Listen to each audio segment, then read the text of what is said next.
This is a Choppin It Up show brought to you by the Marching Podcast. And now here is your host, the Phantom Podcaster himself, Joe Beard.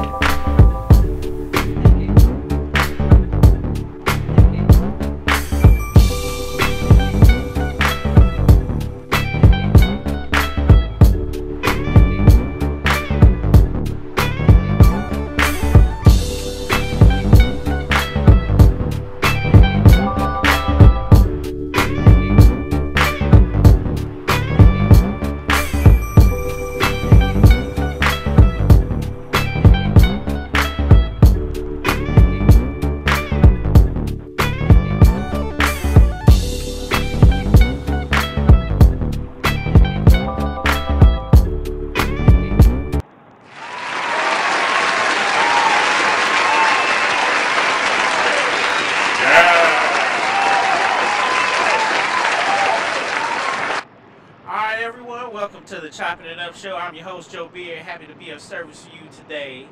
And kicking off the new season, as you guys know, we're streaming live to YouTube this year. We're checking it out. So, real excited with the format. We're still working out bugs and stuff. But really excited to chopping it up with you this year. Alright, so I'm excited to announce another great guest. Another HBCU alum, Mr. Charles Connor. How you doing in this podcast, sir? Hey, how's everyone doing? I'm blessed. How are you doing? I'm doing all right, Glad to have you with us. I appreciate you being on the show with us and everything because, like I said in the episode description, you have an interesting resume. You know what I'm saying? So I want people to hear about it. Thank you. Yeah. And, another person from the grounds. So just a little, just a little teaser. I don't want to let it out yet. So let's go ahead. Go ahead and get right into it then. Charles, where are you from, man? I was born in Brooklyn, New York, but I call Fayetteville, North Carolina home. So that's hometown for me. Okay. Now, is your family, or is most of your family from New York, or where are your folks? Oh yeah, most of my family's from New York, but originally Puerto Rico, and I have a lot of family in Florida as well too. We call Florida and New York just Puerto Rico North. Okay. Okay, that's what's up. So Yeah. that's cool. So, you East Coast pretty much. That's what it pretty much sounds like. And yes, sir. Have that influence yes, over sir. there. So I always ask folks about like their first HBCU experience or anything like that. What was the first thing that kind of got you into music? Or like, was your HBCU experience first, and then you got into music? Like, how I guess was the infancy of your music career, if you will? All right. Before I get started, first and foremost, I apologize. I'm on the road, so hopefully the connection doesn't break out. But first, I started music when I was younger. But then my parents really wanted me to take up band, and so one of my older brothers, was in band, and so I went to the traditional music night that bring out all the instruments, and I went, and the first instrument, believe it or not, that I asked for was a violin, and they were like, "We don't have any strings, we just have wind instruments and percussion." So I remember one of my older brothers telling me that they play trombone, so I was like, "Hey, I'll try the trombone. Maybe you can teach me something." So I brought this trombone home, and then, I was excited because, I felt that, my older brother could teach me something. And he was like, "Man, I ain't played that thing in years." So here I was in 6th grade, stuck with this trombone, and I remember my music teacher telling me, "Don't take the instrument out to the first day of class." Man, I was in my back room wearing that trombone out. I think I played till my lips got swollen. Cause I didn't know what I was doing, but I was just excited something new. So, that's what started music, my formal education in music in 6th grade. But my first HBCU experience is when I moved to North Carolina. And one of my friends, I actually, before I got, I was in band, but I was one of those kids from middle school to high school that dropped band. I remember turning in we used to have the withdrawal forms, from your elective classes. Right. And I withdrew from band, my ninth grade year because I played football and basketball, and the time was just, really, really tough. And so when I moved, to North Carolina, I got back into band, and one of my friends was like,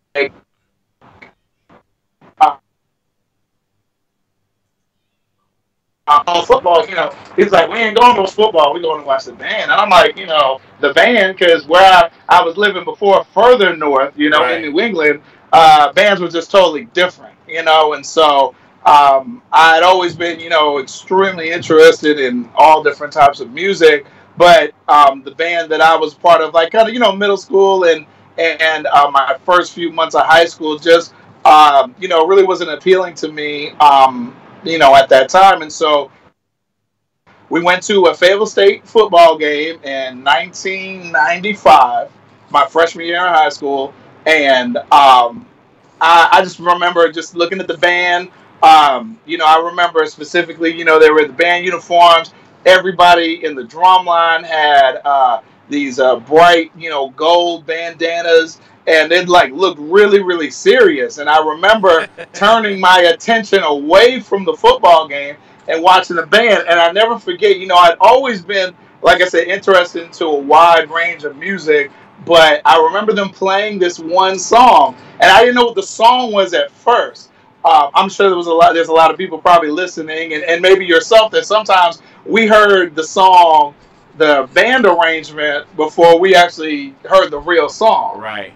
And so I never forget, and at this time I was still playing football in high school, still like on the athletic path. And I remember walking down the hallway, getting ready to go into to meet the band director. It was after school practice. His name was Mr. Page. That was at Westover High School in Fayetteville, North Carolina. And they were playing, before I walked into the band room, they were playing this same song that I heard at the football game that weekend. And I said, uh-oh. I was like, I need to get into this. This is exciting. Right. This is fun. And so, right.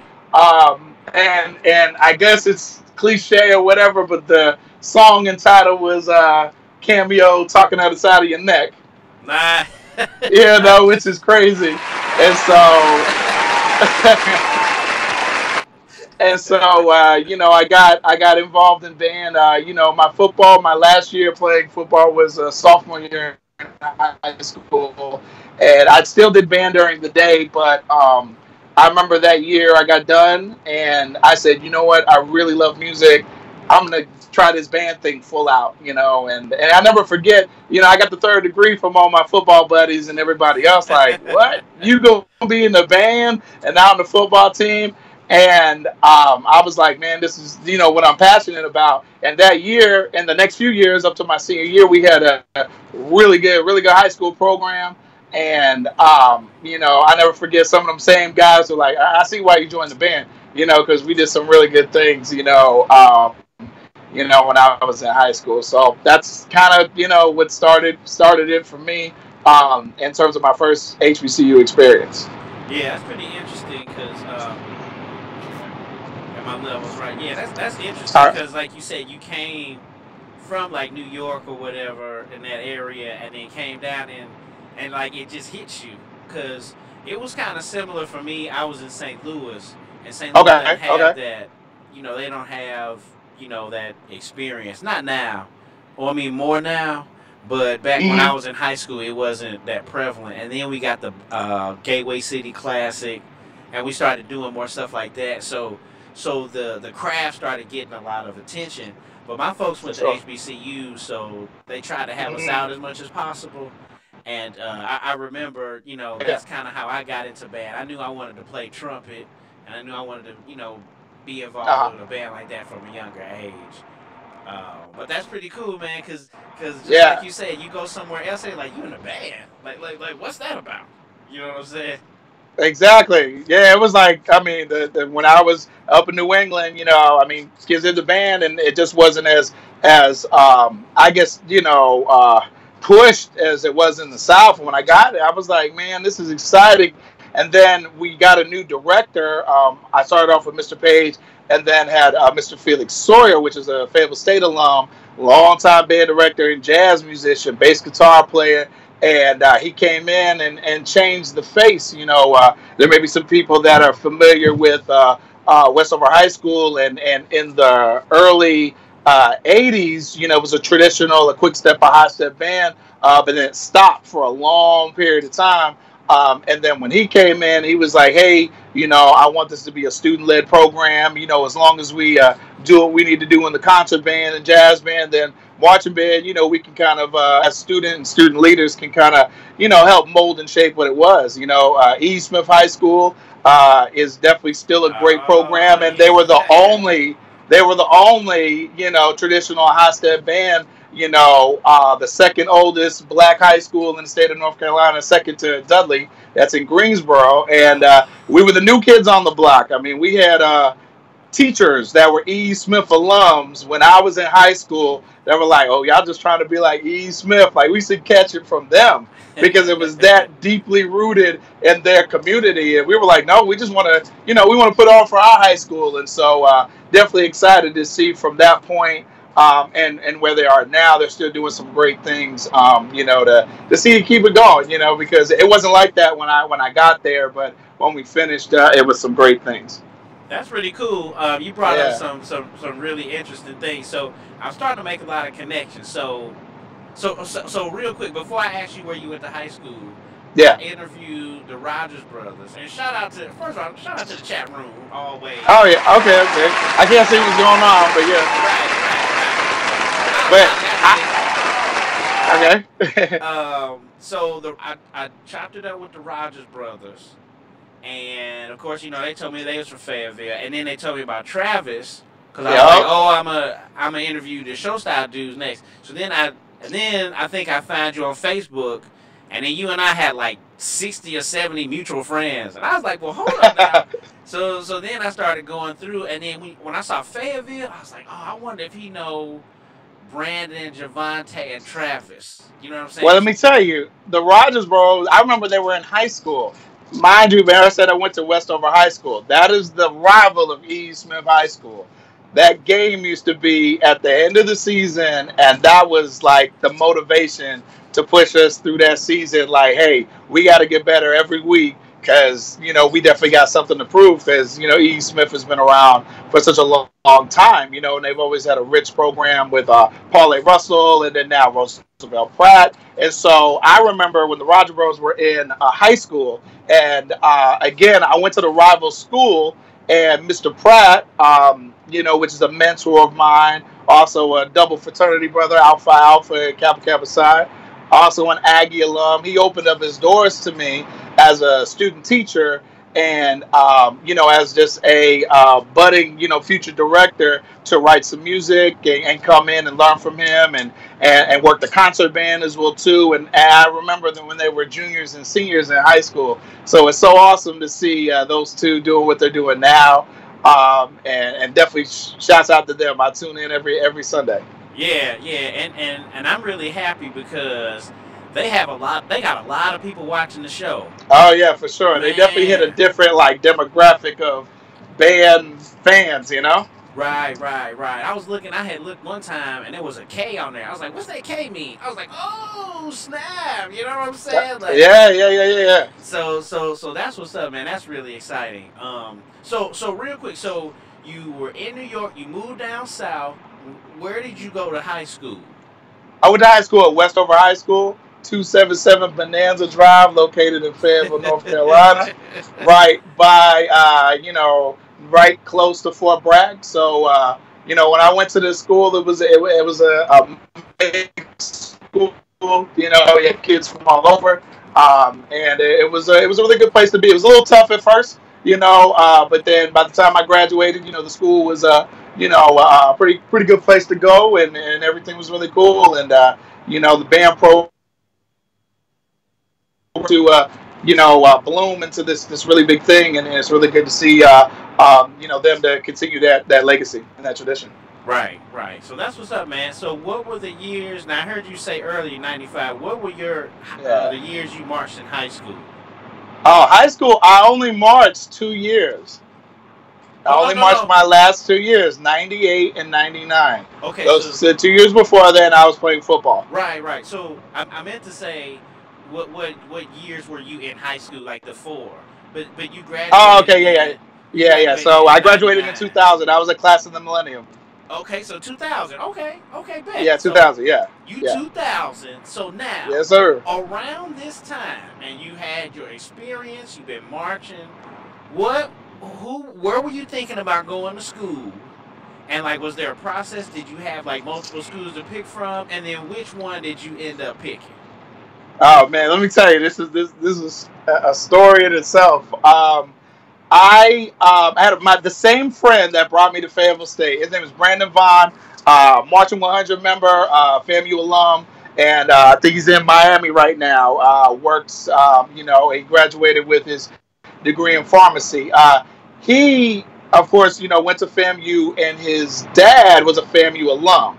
And so I used to go to his house, and he used to always show me like FAMU tapes, all the time. I mean, I'm talking about like black and white, like the tracking on it. You had to really like be a mastermind to like, to get these tapes like, really, really clear, right? And so when I was in going into my senior year, 99, 2000, that summer, he was like, hey, look, I went to the FAMU, the Marching 100 camp. You should come.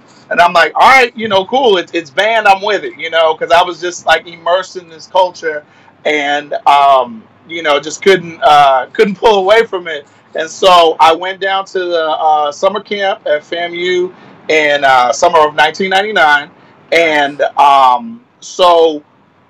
but prior to that, earlier that year, I was starting to travel with some of my buddies that would go to some of the HBCU games, and I never forget. After attending the FAMU camp, I was still, there was one particular band that just really stuck out to me, and that was none other than the Aggies at North Carolina Agricultural and Technical State University in Greensboro, North Carolina. And so when I went down to the FAMU camp, of course they're recruiting and looking for budding musicians to come to their program.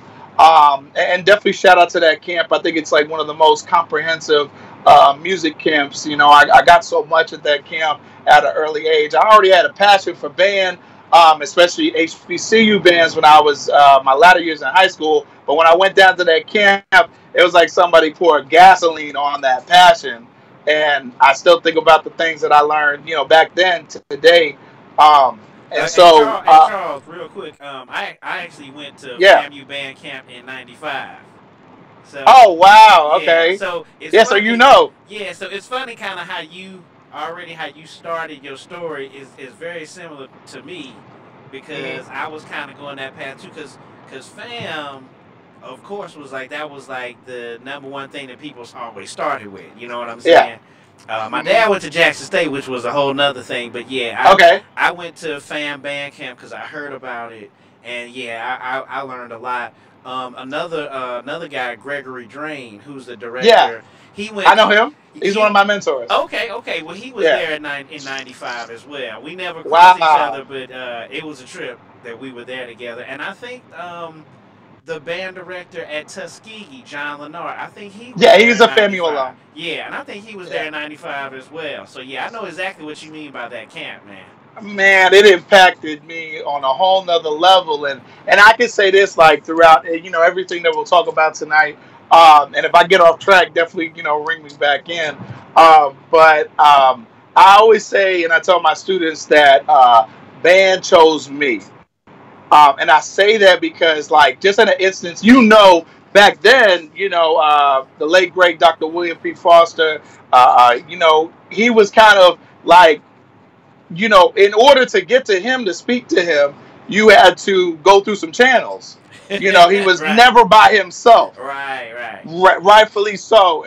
And so at that camp, I remember when we got done doing our performance, they were renovating Bragg Stadium at that time. So we didn't get to do it in the actual stadium. It was like on the track, like the auxiliary field that they have right next to it. And so when we got done with our performance, I was like, I have to meet Dr. Foster. And I don't know how I made my way to him. And I was able to shake my hand. And he was in a wheelchair at that time. Wow. And he was like, thank you for coming to the camp. Did you enjoy yourself? I was like, yes, sir. He was like, hopefully, you select Florida A&M. If not, I definitely, wish you well on your journey through music, and I never forget that. And, that camp was just extremely impactful to me. So, but even then, when I was down at the camp, they were like, hey, where do you want to go to school? I was like, man, I just can't get enough of A&T. And at that time, I am a lower brass player, but I was in the drum line in high school. I was actually a drum captain my senior year.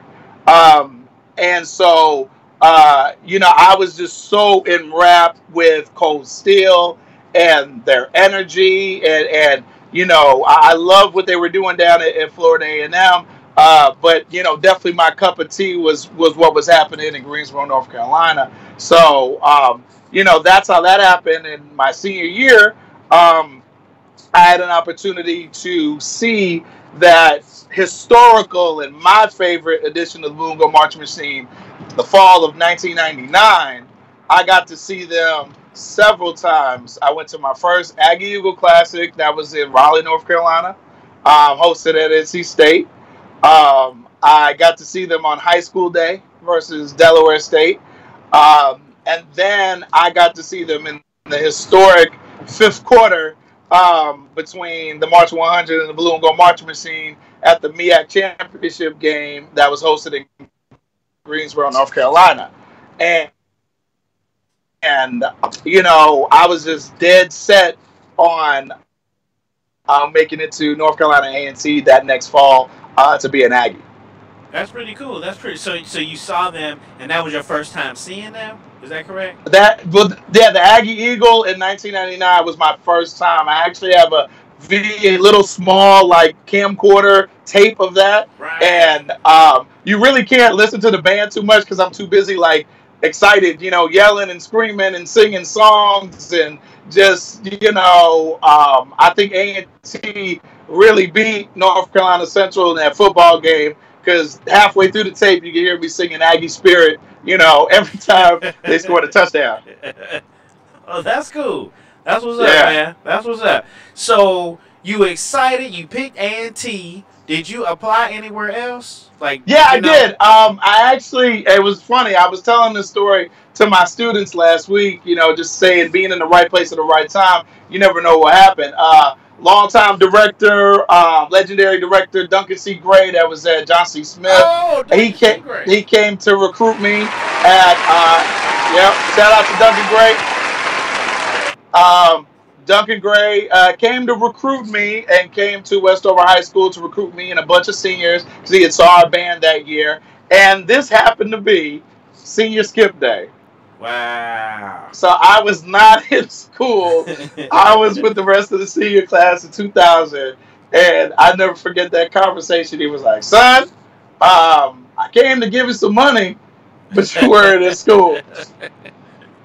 That's cool. Yeah, I was at Smith in 96. Okay, so okay. When you say E.E. Smith, I know you think of John C. Smith. I think of Smith. I went to, in the spring of, that would be 97, before I transferred, I was in the concert band. And then we went to E.E. Smith. And we went to a couple of other schools, but that was like our spring tour. Yeah. Help with recruitment and all. And I think we went to Dudley, too. Mm-hmm. And we, did a performance, concert band, and then the jazz band played. And I remember that. And then I remember talking to Ernest Stackhouse.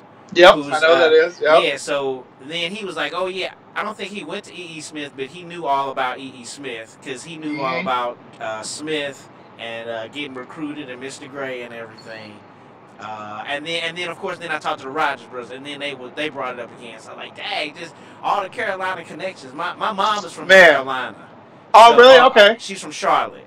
To Charlotte. So yeah, Okay, so cool. I was there every year. You know what I'm saying? Mm-hmm. Growing up and all of that. So Excellent. yeah, that's what's up, man. I always bump into folks from the Carolinas, no matter where I go. You know what I'm saying? No matter what, I hear you. Yeah, so that's cool. That's cool. So you decided to go A&T. What is that? You a crab of 2000? Is that correct? Well, yeah, that was my first year of college, crab in 2000, but I didn't end up at A&T in 2000.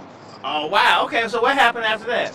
Okay, well, I applied to a lot of schools, Winston-Salem State, North Carolina A&T, North Carolina Central. Applied to all those schools that I know had really good band programs because my senior year, I never forget, I got an award at our senior awards night, and I thought I was going to go to some of my other buddies because I honestly thought they were just more talented than me. But my director ended up choosing me. It was like the Marines Band Award for Musical Excellence. And that same night, my director was like, all right, have you decided what you're going to major in? I was like, well, I've given it some thought. And, I realized I want to follow in your footsteps and, become a band director.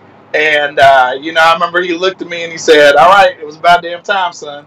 And so that getting ready, for college, I auditioned at A&T. Mind you, again, I was super into the drum line, and so I auditioned.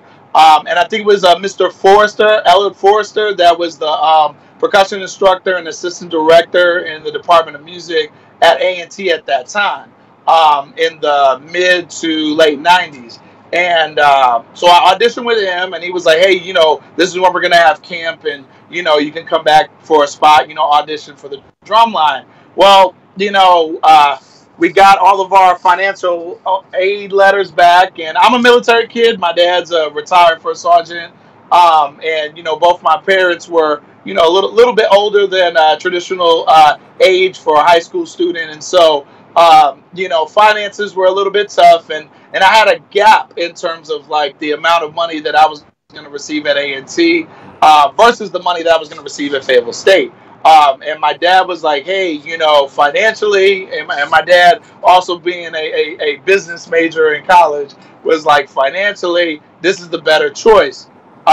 During that year, that was when Fayetteville State hired a new director. It used to be the late, great Mr. William Woods. And his son actually marched in the band at A&T. He was an E. Smith alum, and he marched baritone at A&T, which I met later down the line. But anyway, he was a director there, and then they hired a new director, which is the late, great, legendary Dr. Harold Bray. Oh, okay. And so Dr. Harold Bray was at Fayetteville State, and, I got a chance to meet him. And, my dad was like, look, financially, this works out. You got a new director there. They try to move the program in a new direction.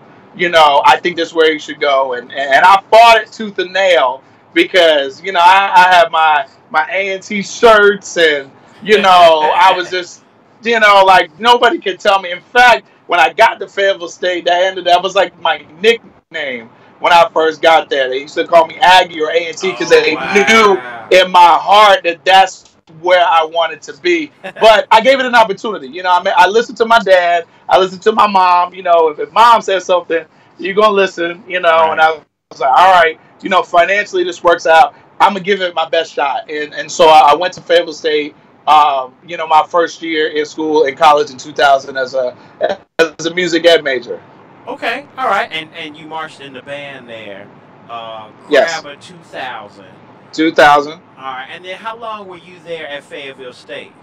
Well, I was only there for 1 year. I did one season, and then just to be honest, I love my, the people that I met there. But as a development of the band program at that time, I remember sitting in my dorm room in the spring, and I was like, because you went to the Florida A&M camp, and how hard that camp was. I mean, I look at camps now, like I just said, and shout out to he's frat as well too, Dr. Reginald McDonald that's at CSU. I just sent a bunch of my kids there 2 years ago, and they had a great experience at their camp. And I say that because now a lot of the camps have some other activities that are involved in the camp outside of marching 8 to 5 and sweeping the field. But it wasn't like that when you and I went to camp. Uh-huh. You know, it was different. I mean, I remember waking up. I mean, I played in the drum line at that camp at FAMU, and we were locked up at attention, marching to the practice field at 4:30 in the morning. All 96 of us. Yeah. And so Yeah. I remember those moments, and I remember sitting in my dorm room. It was spring of 2001, and I was like, man, I've worked my butt off, you know, to be in an HBCU band, to be in college, and I don't feel that I'm getting, you know, what I've deserved. Uh-huh. You know, I remember feeling that way, and I felt out of place. Again, I love all the people that I was there with. I learned a lot from Dr. Bray, but I remember having a conversation with him and told him I was like, I'm just not in the right place. I got to go where my heart is. So I never forget calling Dr. Hodge, because I had spoke to him before, you know, and I remember calling him, and, you know, he, in true Dr. Hodge fashion, he was like, so you about ready to make that move, right? And I say, yes, sir. He's like, all right, give me your social security number. I'm gonna call you in the morning. He called me that next morning. It was like 6 a.m. And he was like, son, what are you doing in bed? You're supposed to be up getting ready for class. He's like, you're gonna be a band director one day, right? I'm like, yes, sir. He was like, all right, this is your dorm room. This is where you're staying. This is where camp is. See you at camp. So let me see. So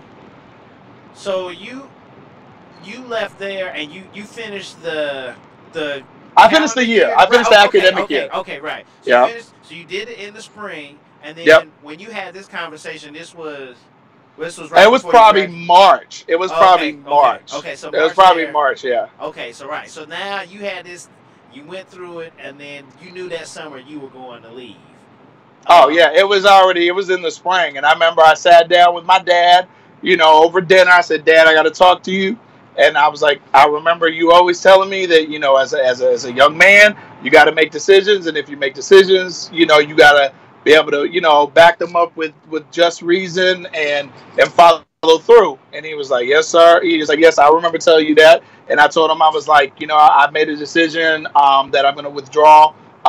You know, at Fayetteville State, I found a way that I could, you know, it was through like a student loan program that I would pay a little bit month by month, uh, you know, to bridge that gap. And he was like, all right. He was like, you know, you've told me why you've made this decision, and you know, you got to live with it. And so I transferred. I remember picking up my transcripts and everything, and you know, and made my way to Greensboro, North Carolina, in July of 2001.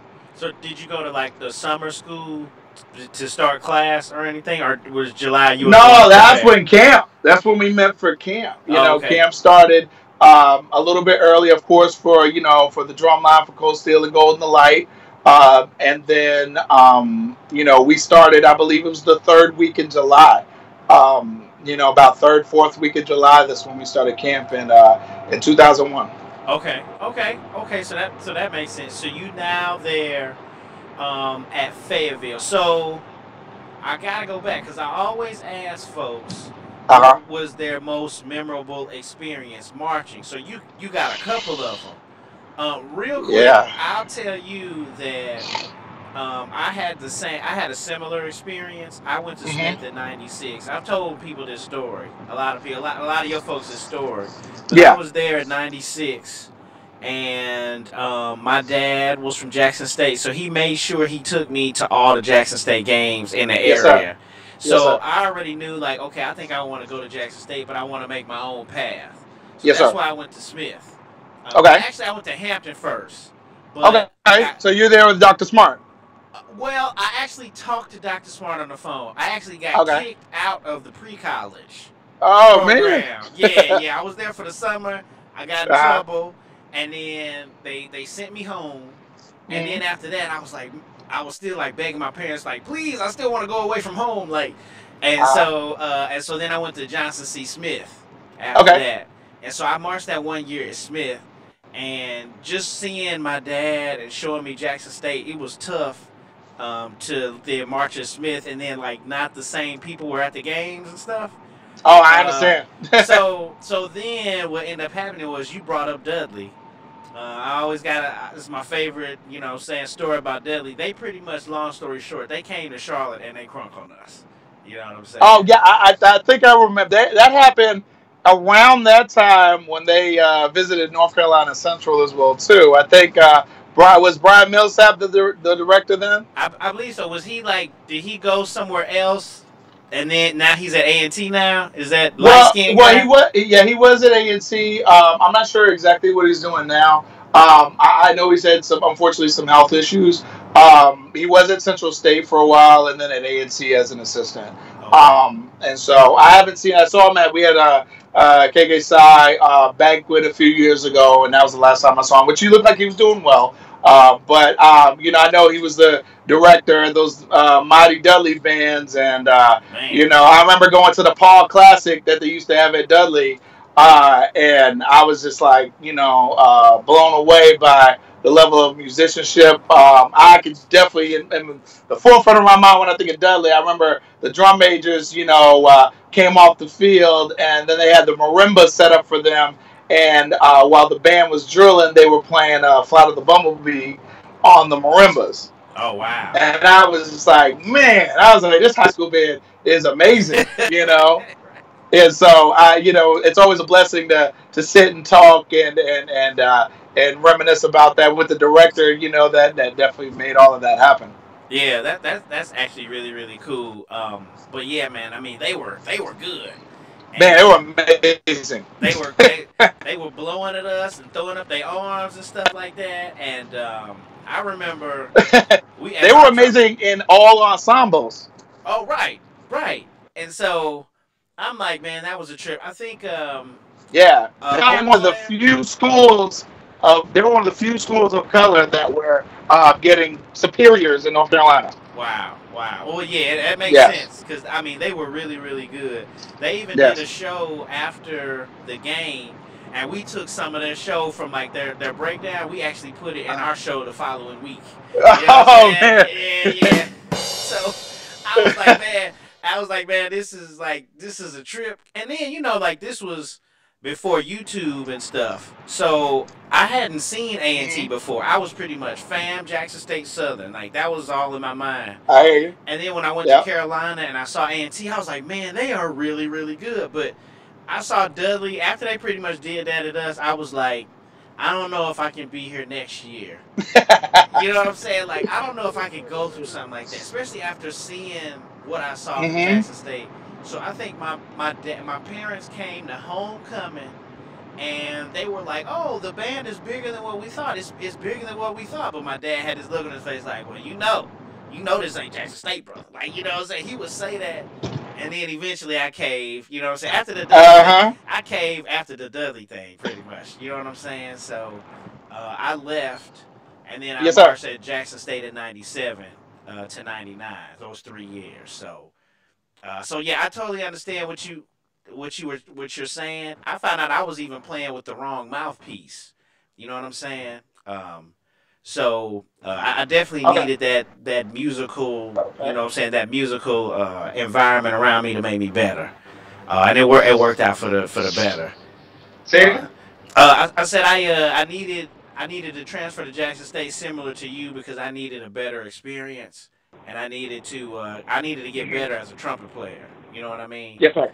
Um, so that's what's up, man. So now, let me ask you, what was your most memorable experience there marching at Fayetteville hmm State, and then what was your most memorable experience marching? I don't want to let it out of A&T yet. What was your most memorable experience at Fayetteville State? Let me ask you that. Uh, hello. Yeah, can you hear me? Yeah, I can hear you. It was breaking through. Can you hear me? Yeah, yeah, I can hear you now. Okay, good.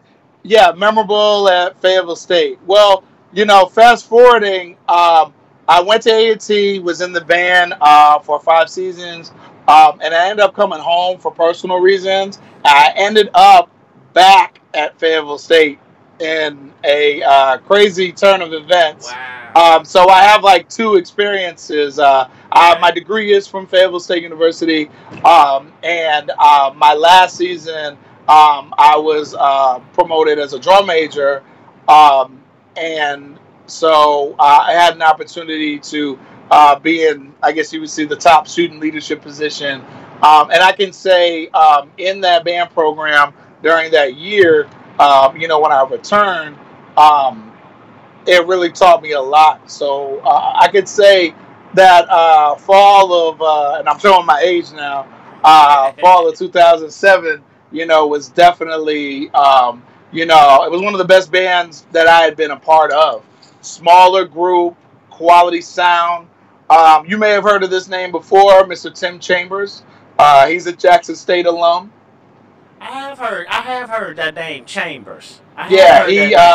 He's a Kentucky State alum. Dow Taylor was his director at Kentucky State. That makes sense. And when Dow Taylor came to Jackson State, him, Paul Adams, and a few other legendary directors were part of the graduate staff. Wow. At Jackson State University, and so he was the director at Fayetteville State. So when I returned, and again, not to fast forward, I'm sure we'll get into some of my things at A&T.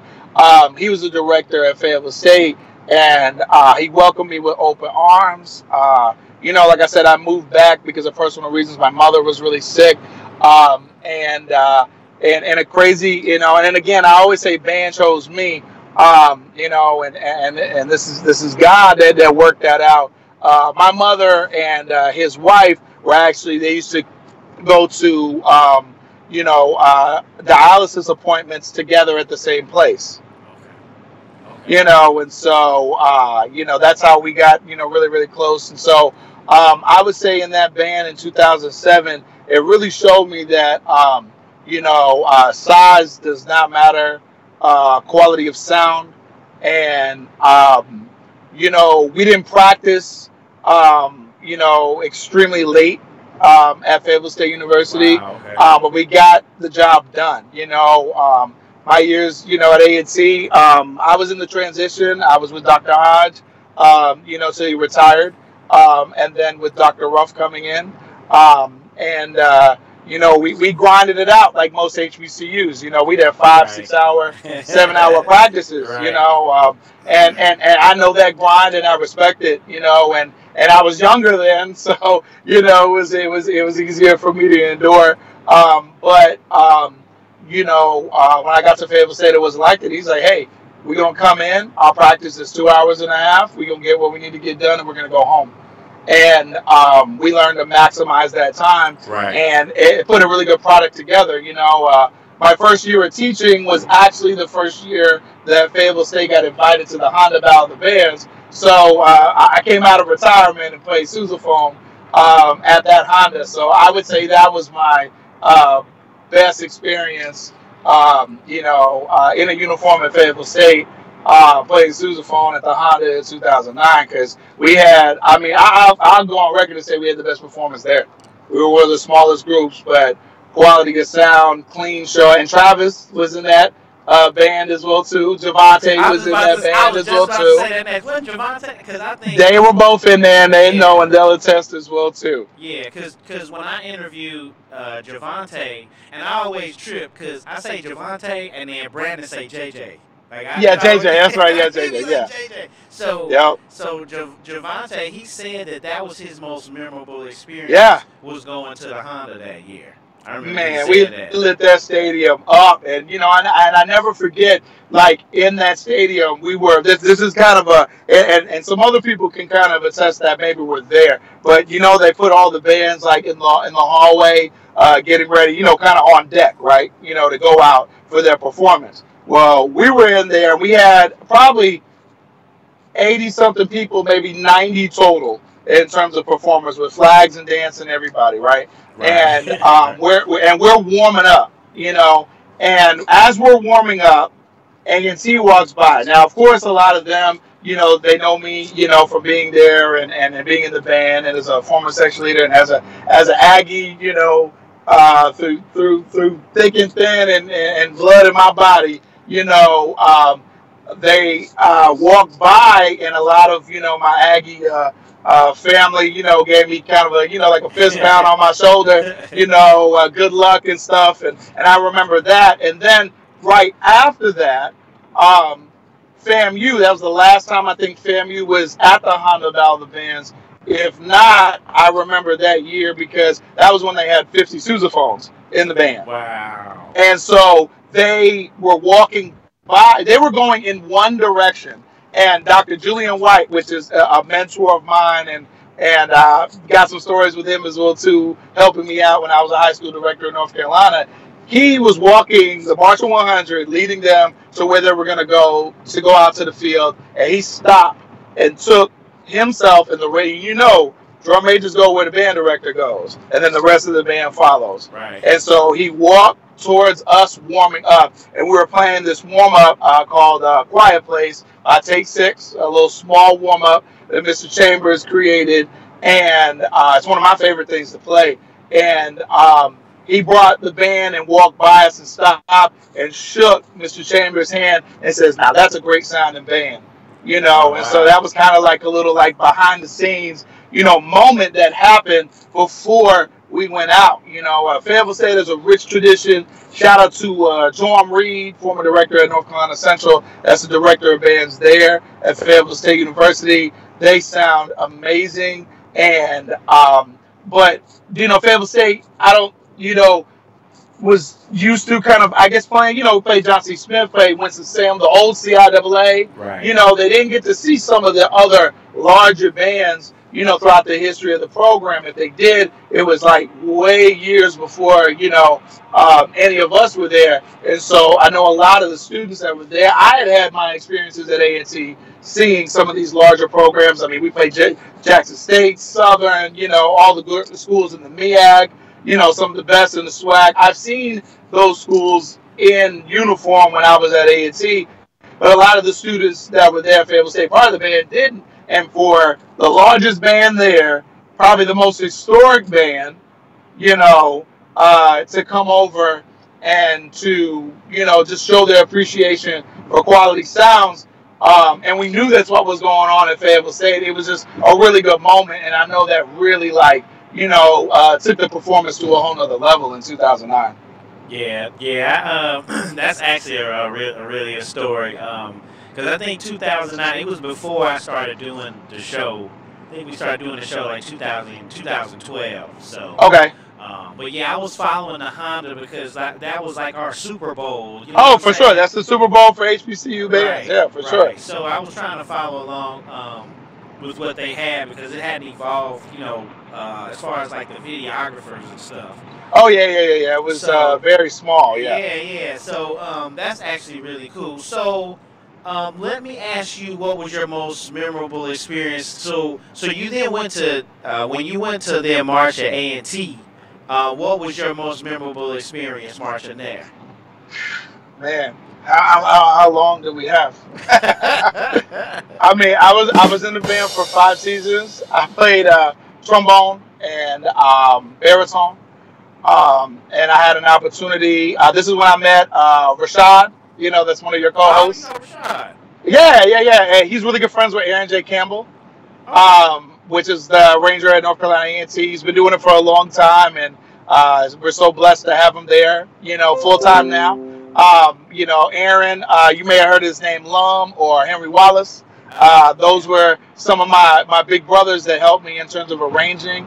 I got an opportunity to do, when I met Rashad when I was a student arranger. And I got to do some pep band stuff, and I had one song get out during the fall, so I was, but we had at A&T, if people don't know it, and it might be at other universities, but we had a lot of individuals touch musically our program. We had Kevin Handy, also known as Caesar, which I know he did some things at John C. Smith. Yeah, I was going to say, word, he went to A&T? I mean, he was an assistant director in the 90s, along with Millsap. Wow. You had Caesar and Millsap that were touching that band musically, and that's where you got, along with Dr. Hodge and other individuals, Torrey Searcy, he's known as Big. You'll see it on the arrangements. Cold-Hearted Snake is all through North Carolina, and, it's a popular arrangement, and a bunch of other classics. Anyways, those individuals were like before me, and so I was learning from them. I got an opportunity to do some music. But anyways, Rashad, used to come hang out with Aaron, and I know he was doing some things with the pep band at UNCG at one time. And so like that's when we sat next to each other, played trombone, and I got to meet him around that time. So it's kind of crazy. But I would say if I could just pick a couple, and try to condense all my years, I would say 2002 fifth quarter versus FAMU in Bragg Stadium. 2003 when we sucker punch the human jukebox at Southern University. And I could also say that same year, that was Dr. Ruff's first year, the Defeat the Beat, Battle of the Bands in Charlotte, where we had an amazing show. Shout out to Howard as well, too. Howard had an amazing show as well, too, but they got second, so it is what it is. But I can say that those are the years that really, really, stuck out to me. But I would say the last thing I got to say, which is just in honor and respect of my band director, late great Dr. Johnny B. Hodge. I had a personal relationship with him because as a lower brass music major, I took private lessons with Dr. Hodge. So I had a 50-minute lesson with him every week, him and I, by myself. And sometimes those lessons went really good. Sometimes they didn't go so well on my part if I wasn't prepared. But the year that Dr. Hodge passed away, I was given the honor to do something that I can just honestly say that I wasn't prepared, but I was prepared for, and I served as the conductor for his homegoing service. Okay. And so, those are just some things that really stick out to me as being a member of the Blue and Gold Marching Machine, and being an Aggie. So, did you? I'm trying to think. Were you there? I think you weren't at A&T. Was at what year was that? It had to be 02 or 03. Oh yeah, I played trombone. Okay, were you there when you played Jackson State in Atlanta? That was in 2001. Yes, we did. Okay. I knew it was around that time because I remember I was out. I had graduated and I was in graduate school. And I flew to Atlanta for that game because I can't remember how we ended up there, but I remember my parents actually came to that game too. That actually was a really good game. Oh, it definitely was. Yeah. It definitely was. It was. I remember that game vividly, and call it crazy because as a director, your band directors always tell you, all right, you're gonna have kids just like you one day, right? And at this game, I thought it was smart, or we thought it was smart, to stand on the chairs, like a lot of brass sections do. And I remember standing on the chair, and those chairs are stadium chairs, right? Right. So if you put too much weight on the back end, those things fold. And that chair folded on one of my legs, and I almost couldn't make it onto the field for the halftime show. Wow. I remember that vividly. That's a trip. Yep. So now you got a good experience. So now I think what I'm going to do now, still work with the format, I'm going to do the commercial break. Yeah, go ahead. I have you mute the microphone. And then what I'm going to do is I'm going to play all, I think it's 4 or 5 commercials. This was all the sponsors. I'm going to play all the sponsors so you'll be able to hear them. And then after we play all the commercials, I'll come back. And so we pretty much, you had your growing up experience, you marched, and you said your memorable experience marching in college. Now I was going to ask you about your degree, and then the path that you took to end up where you are. Yes, sir. All right. So let's go ahead and go to the commercial break, and then real quick, you got a cat in the car, man? Oh, you see that? Yeah, I see that. What's the cat's name? No, that's Blue. That's my daughter's cat that I Oh, take okay. care of. You know how that goes. Right. And so I brought him out of town over the Christmas break where I was going to Kentucky. And, so when I left out of town this weekend, I was like, all right, come on, that's my road cat. Not my road Nice. dog, my road cat. So, I thought he was hanging out, but then he got behind me. So, yeah. Yeah, yeah. Well, when we started the show, he got like the perfect little spot, like right in between the seats. Oh, So you when you saw was that? talking, Yeah. he was chilling. He's back there chilling. So Wow. yeah, Okay. Yep. that's cool. That's cool. All right, man. So let's go ahead and knock out the sponsors, and then we'll come back, finish up the interview. Also got a couple of folks in the chat room. Shout out to the chat room. They had a couple of questions for you too. So Okay. Cool. I'm gonna wait to the end before we close out for those. So All we'll right. go ahead and go to the commercial. We'll be right back chopping it up with Charles Connor. All right. All right.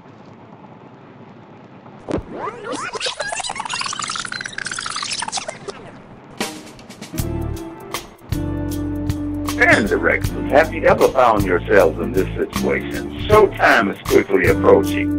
Your budget is quickly disappearing. Your music choices are narrowing. The equipment condition is wearing and your stress level is mounting. Stop what you're doing and contact Block Band Music and find out how we've got you. Check www.blockbandmusic.com, providing music, equipment, gear, and accessories to show style, core style, and traditional bands worldwide.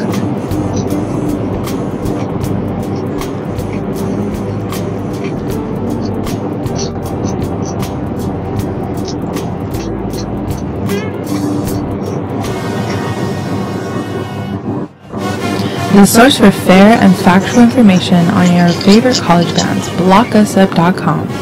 Well-written articles, in-depth band performance analysis, helpful resources for band directors, fun band-related topics, and exclusive interviews with some of today's brightest and most talented leaders of college marching bands. Visit us at blockusup.com, the meeting place for band fans and band directors.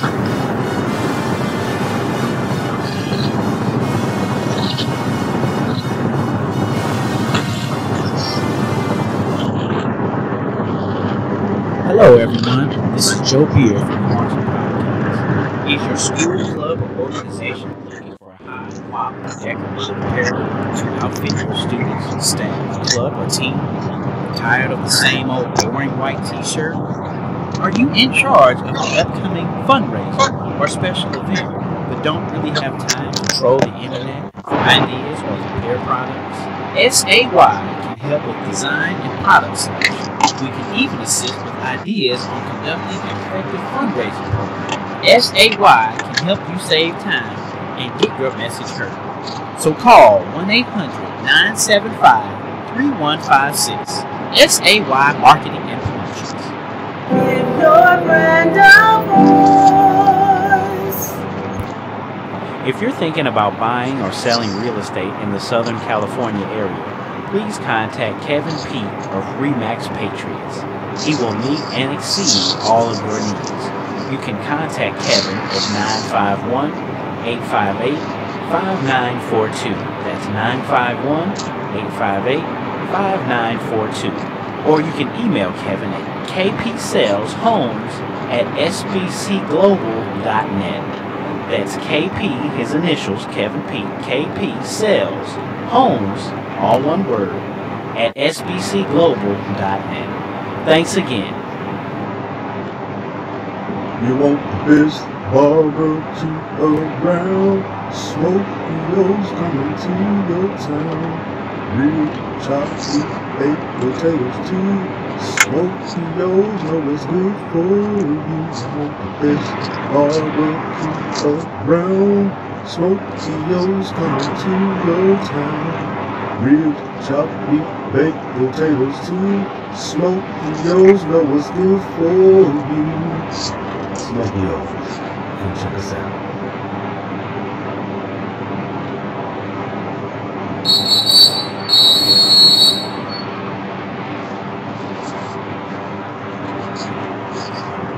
All right, everyone, we are back.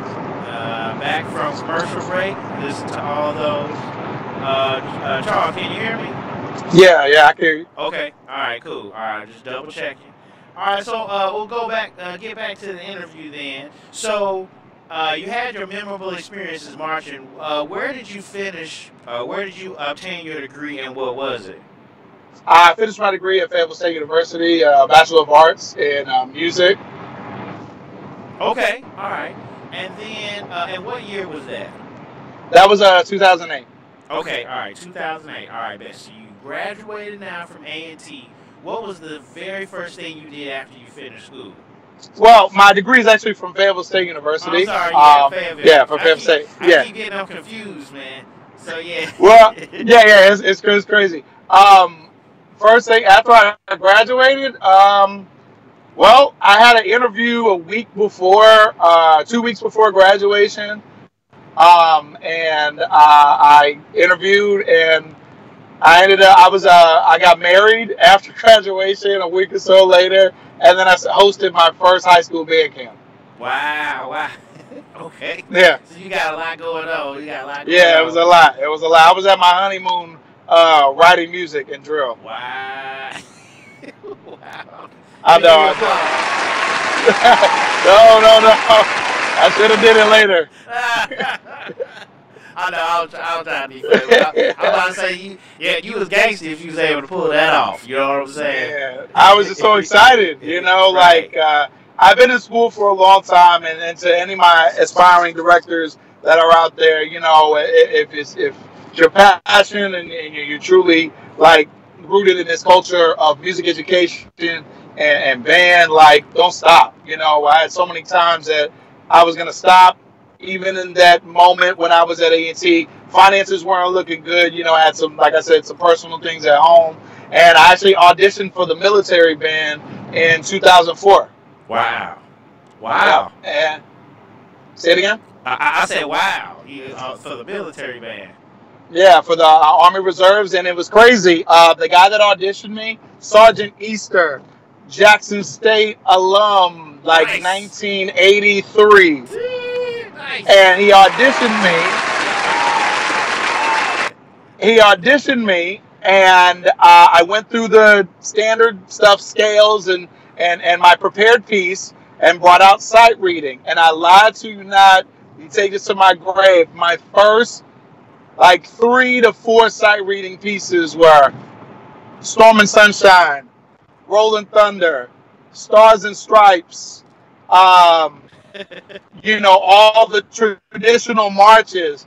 And because of the great teachings of Dr. Johnny B. Hodge and just old school band director, we always played our marches before we played anything else. I had those memorized. I wasn't going to tell them that I had them memorized, so I played them, as if I was playing them for Dr. Hodge. And if anybody, in the 90s or early 2000s with old school directors, we all know about Shaking the Tree and going down the line. Oh. And, Dr. Hodge didn't play any games. And so, and me being an applied student of him, I had to have my stuff together. Now, I had some moments that weren't the best, but I had some moments that, that I had to show out as one of his applied students. And so when I did that audition, he was like, "What school did you go to?" I was like, "Well, I at that time I was still finishing at A&T." He was like, "Oh, no wonder you know these. Hold on one second," and went to the back and got some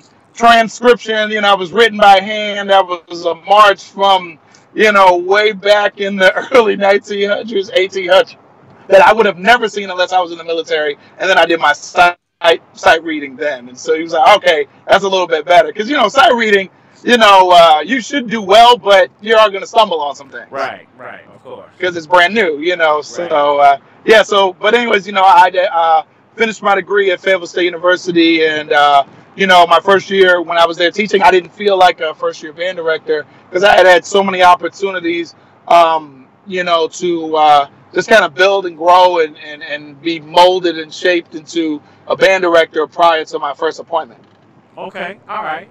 So you have that assignment there. What then after that? Well, I guess what would you say was your timeline? Because you're a band director. I'll go ahead and let that out of the bag. Yes, sir.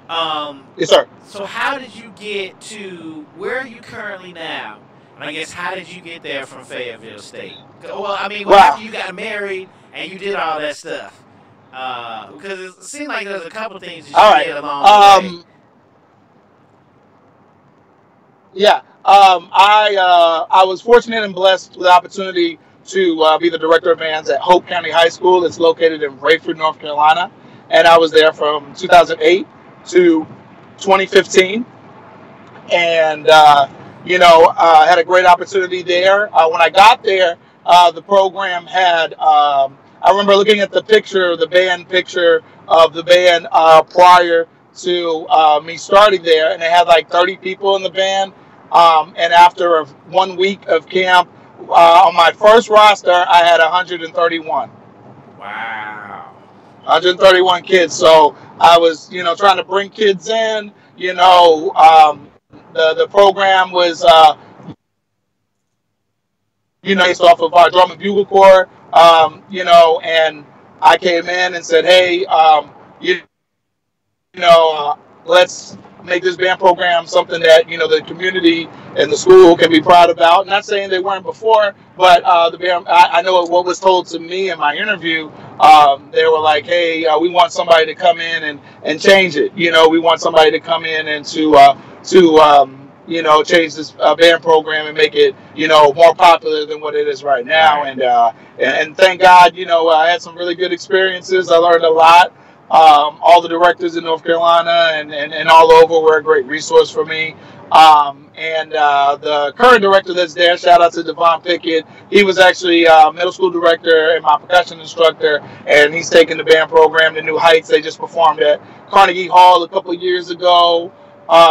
They were just the in-house pep band for the NC State basketball game, and they're doing some really good things. And so Hope County was definitely a blessing to me and my family, and it gave me my opportunity to make all the mistakes and also do some good things too. Right. So then after that, and what is that in North Carolina? That's in North Carolina. Right. It's right outside of Fayetteville, Rayford, North Carolina. Okay, Rayford. Okay. So then after you went there, what was the next thing that you did? Well, as a director there for 7 years, it was my goal to get into graduate school. Of course, UNCG right there in Greensboro, North Carolina, has a great graduate school. UC Pembroke, that was close by, had a good graduate school. But as a full-time high school director, and a lot of times we make the monster, meaning that we sign the competitions that we go to. The director decides those competitions in most cases. And so we were doing so much. We were doing competitions every weekend, festivals with the concert band, jazz band, performances and gigs in the community and in Fayetteville as well, too. And it was the grind, and I love it and I respect it. But it was tough, especially, being married, and especially having a daughter as well, too.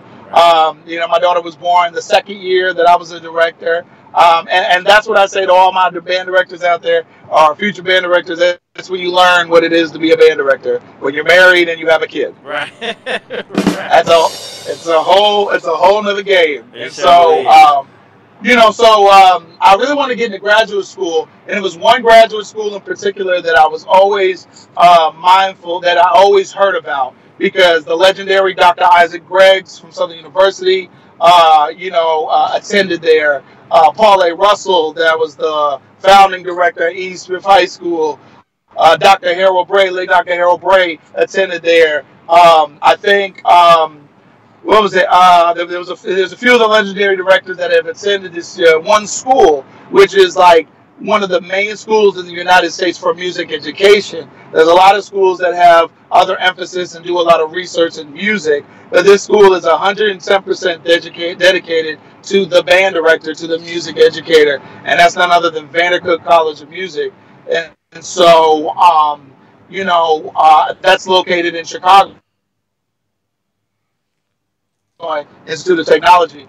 And so, I was trying to really figure out how was I going to pull away from my current program because, I was starting to teach brothers and sisters and their parents used to be in the band, and now I got their kids in the band, and, it became a really big thing, and, and I always hold, Hope County near and dear to my heart, but I knew it was time for me to change in order for me to grow and to get to where I hopefully will be one day. I knew I had to step away, and so in 2015, I was blessed with the opportunity to help hire the next director with the blessing of the principal that's there still now, and we, I made the move to Chicago in 2015, and I was recruited by my principal, which is none other than Mr. Christopher Goins, which is a Dudley alum. He was a drum major at Dudley and an A&T alum, and he was a drum major at North Carolina A&T. So I always tell people, never burn your bridges because you never know when you got to cross them again. Right. Ain't that the truth? That's definitely the truth. I know a lot of people just human, human nature, what I'm saying, you gonna leave a certain place or something like, you trying to go out where they like, oh man, we totally lost him, we lost him, you know what I'm saying? But, well, I knew it was time for a change. We had did so much. We brought back, Hope County used to host a competition, and we named it to the late great Jimmy and James, which is the founding director. I mean, when I got to Hope County, the first name that was told to me, they're like, "Oh, you're the new band director," and that was before I was hired. This lady named Sharon Foy that worked in the guidance counselor office was like, "Oh, you're going to be the new director." She was an A&T alum as well too, and she was like, "You're going to be the new band director. Can you get this band like Jimmy and James Band?" I'm like, "Ma'am, I do not know who that is, but I'm going to try my hardest." And so, we named the competition after him. We got, a lot of HBCU bands to participate in that competition. That's when I got really, really close to Dr. Julia White. That was the former director at Florida A&M. He adjudicated that competition, worked with my concert bands, and it was a real blessing. But I knew that I had served my time there, and I knew it was time for a change, and it just kind of worked out. Moving your family and moving to Chicago, was definitely a leap of faith, but I'm thankful for it. Okay, so real quick, I want to ask you about a couple of things. When you were there at Hope County, who was one of your brass instructors?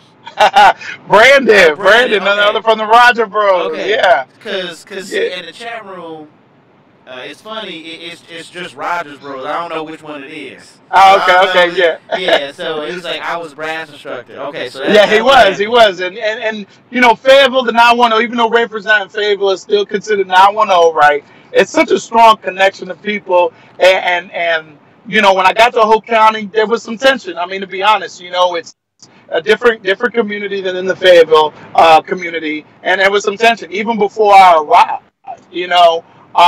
And we were able to transform this 30-piece band to a 130-piece, one of the largest high school marching bands in North Carolina, with a full symphonic band, concert band, jazz band, and we had kids go to programs all over, the East Coast and doing some great things. And, Brandon was, in the area. I remember, he's really big into, photography and stuff. And Brandon can remember, I don't mean to put him on Front Street, but I remember the day that somebody stole all of his equipment. Oh. I remember that. And I remember him talking to me. I think we had a home game. And him and I were talking. And I was like, Brandon, this is your passion. Man, you go for it. You don't let that stop you. You keep pushing forward. And it's so good to see him where he is right now. You were talking about how many viewers that he had. Man. It's so good to see that, and him to push forward. And so we had so many people. At one point I had 2 assistants, 4 auxiliary instructors, 3 percussion instructors, and then I had Brandon as brass and a few other people that used to come by and touch the program. I didn't care where they were from as long as they were about kids. And, and that could have been high school, college, wherever. I remember we had a bunch of people from North Carolina Central come down and do a clinic and work with my kids, and they jumped in the ranks like they were at their band practice. I'm like, hey, if you want to be all about kids and push them, through the medium of band, you're welcome. I used to have kids from other high school programs that used to come by when we used to have some rehearsals and they didn't have practice. I'm like, pick up a horn and play. Because I was that kid that was just so enwrapped with band that I just wanted to get it from all angles and try to soak it up, because I knew that I was going to pour this into somebody else one day. But yeah, Brandon, helped out a lot. There's a clip floating around. He may be able to share it or whatever. When we had alumni band, and Brandon snuck in there with the alumni band, and that clip kind of went viral, and it was a massive group, to say the least. That's cool. That's what's up, man. That's what's up. Yeah. I actually, the first time I saw them was on Instagram, and it was Brandon and Travis. Yeah. And they were like introducing their show, and they were like, "Hey, we about to start," So that was how I saw the first two of them. And it's a trip, both of them. Yeah. Oh, yeah, for sure, man. They're some of the greats from the Ville, that is all about the culture, and so glad to see what they're doing. Yeah, that's what's up, man. That's what's up. So I heard you say University of North Carolina at Greensboro. Now, I did an interview with the guy from 80 Minutes of Regulation as Curtis Tarver. Do you know Curtis Tarver? That name sounds familiar, but I'm not sure of who he is specifically. Okay, all right. Because I know he's in here, because, right there in that Greensboro, but he said the same thing, how that music program, and I think I've heard that from a couple people, how good that music program is there. Oh, it's amazing, man. Shout out to Dr. Locke. Dr. Locke that just retired as the Director of Bands Emeritus there. Shout out to Dr. Giraldi. That was the Associate Director. I'm hoping that he gets, prompted in that position, because, the UCG Music Camp has been serving kids on the East Coast and now all over for years. They do a Carolina Conductors Conference, which I had an opportunity to be a active conductor. I got to share a sandwich with Jack Stamp, the legendary Jack Stamp, composer. He wanted my beef, he wanted my roast beef, and I wanted his ham and cheese. So we switched sandwiches. Nice. And then now when I see him at the Midwest Clinic here in Chicago, Illinois, we always talk about that, and take a picture. And he's like, "Man, I remember you. You shared your sandwich with me." Right. Well, that's what's up, man. So that's what's up. So real quick, I just thought about something when you said clinic. That made me think about one of the pictures you took. When did you pledge KK-Psi? Oh, man, I'm a spring 2002 initiate into the mighty Iota Zeta chapter of Kappa Kappa Psi National Honorary Band Fraternity. And that's at A&T. That is at North Carolina A&T. Okay, bet. Because, I saw that. I wanted to make sure I asked you that. Okay, so we got through that. So now you're in Chicago now. Yes, sir. So how long were you there at the school, and then what happened after that? You talking about at Hope County? No, at your school in Chicago. Is that where you still are? Well, I'm still current. I got here in 2015. I was charged with the major task of founding a band program, I say that because that's what I wanted to get to next. Okay, bet. So my title is the founding director of bands at Butler College Prep, meaning that when I got there was a band room built, but we didn't have any instruments. There'd never been a band program there. The school hadn't graduated its first class. Now we've graduated 2, and we are on to our 3rd class, and we're really excited about that. And so that's been where I've been since 2015. Okay, so let me ask you this. What would you say was the hardest thing about founding a band program? And especially, I guess, founding a band program there in Chicago. What was the hardest thing you think? Well, I would say, coming in, I was aware of some of the bands in Chicago. And again, this is where I go back to saying that band chose me not the other way around. My first director, if you go back, was the late great Dr. Harold Bray. Harold Bray was one of the founding directors at Chicago Vocational School, located in Chicago, Illinois. And he would always tell me about how Chicago was a different monster. Yeah. You can't understand that until you've actually taught in Chicago or taught in, in the city. A city like New York, a city like Los Angeles, that it's just, what we call a concrete jungle. Right. And so I would say difficulty, which we're getting there, is establishing culture. There's a few other, programs, Julian High School, Dunbar High School, just to name a few. But there are some programs that, were really, really big at one point, that either A, they no longer have a program, or B, are a kind of a small remnants of what they used to be. And that's because of funding. We all know that you can't go to Walmart to buy a tuba, Right. and if you don't have money, you can't build a program. And I was blessed with the opportunity to have some resources, some finances. It doesn't hurt having a former drum major as your principal. Right. And to get what we needed. And so I had to establish a lease program to get all the instruments, and just doing that was different, from the ground up. I remember our first instrument to show up was a Yamaha tenor sax.